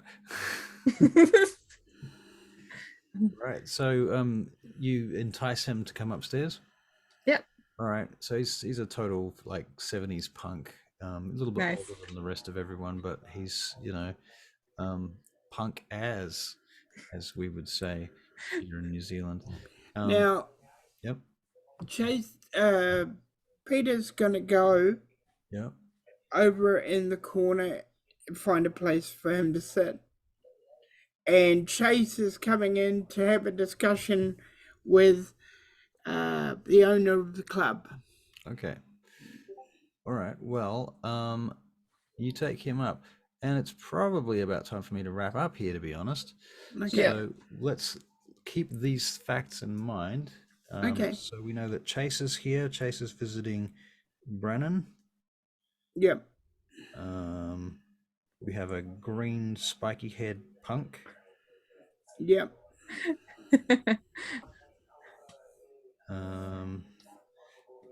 Baby chorus is playing. Mm-hmm. What else do we need to make note of right now? Oh, they're gonna interrogate Bryn. Well, Vern, right. you want to give him the beat down. I have no idea what you guys are planning. I Well, don't know. We don't know what we're planning. It's not like we've talked about it. Just came out of the blue, but it seemed like fun to everybody at the time. Yeah. Oh boy. All right, guys. Thank you very much for a great night. Yep, right. that was awesome. Thank you. Good Have a good night. night. See Good you. night. Bye. Bye.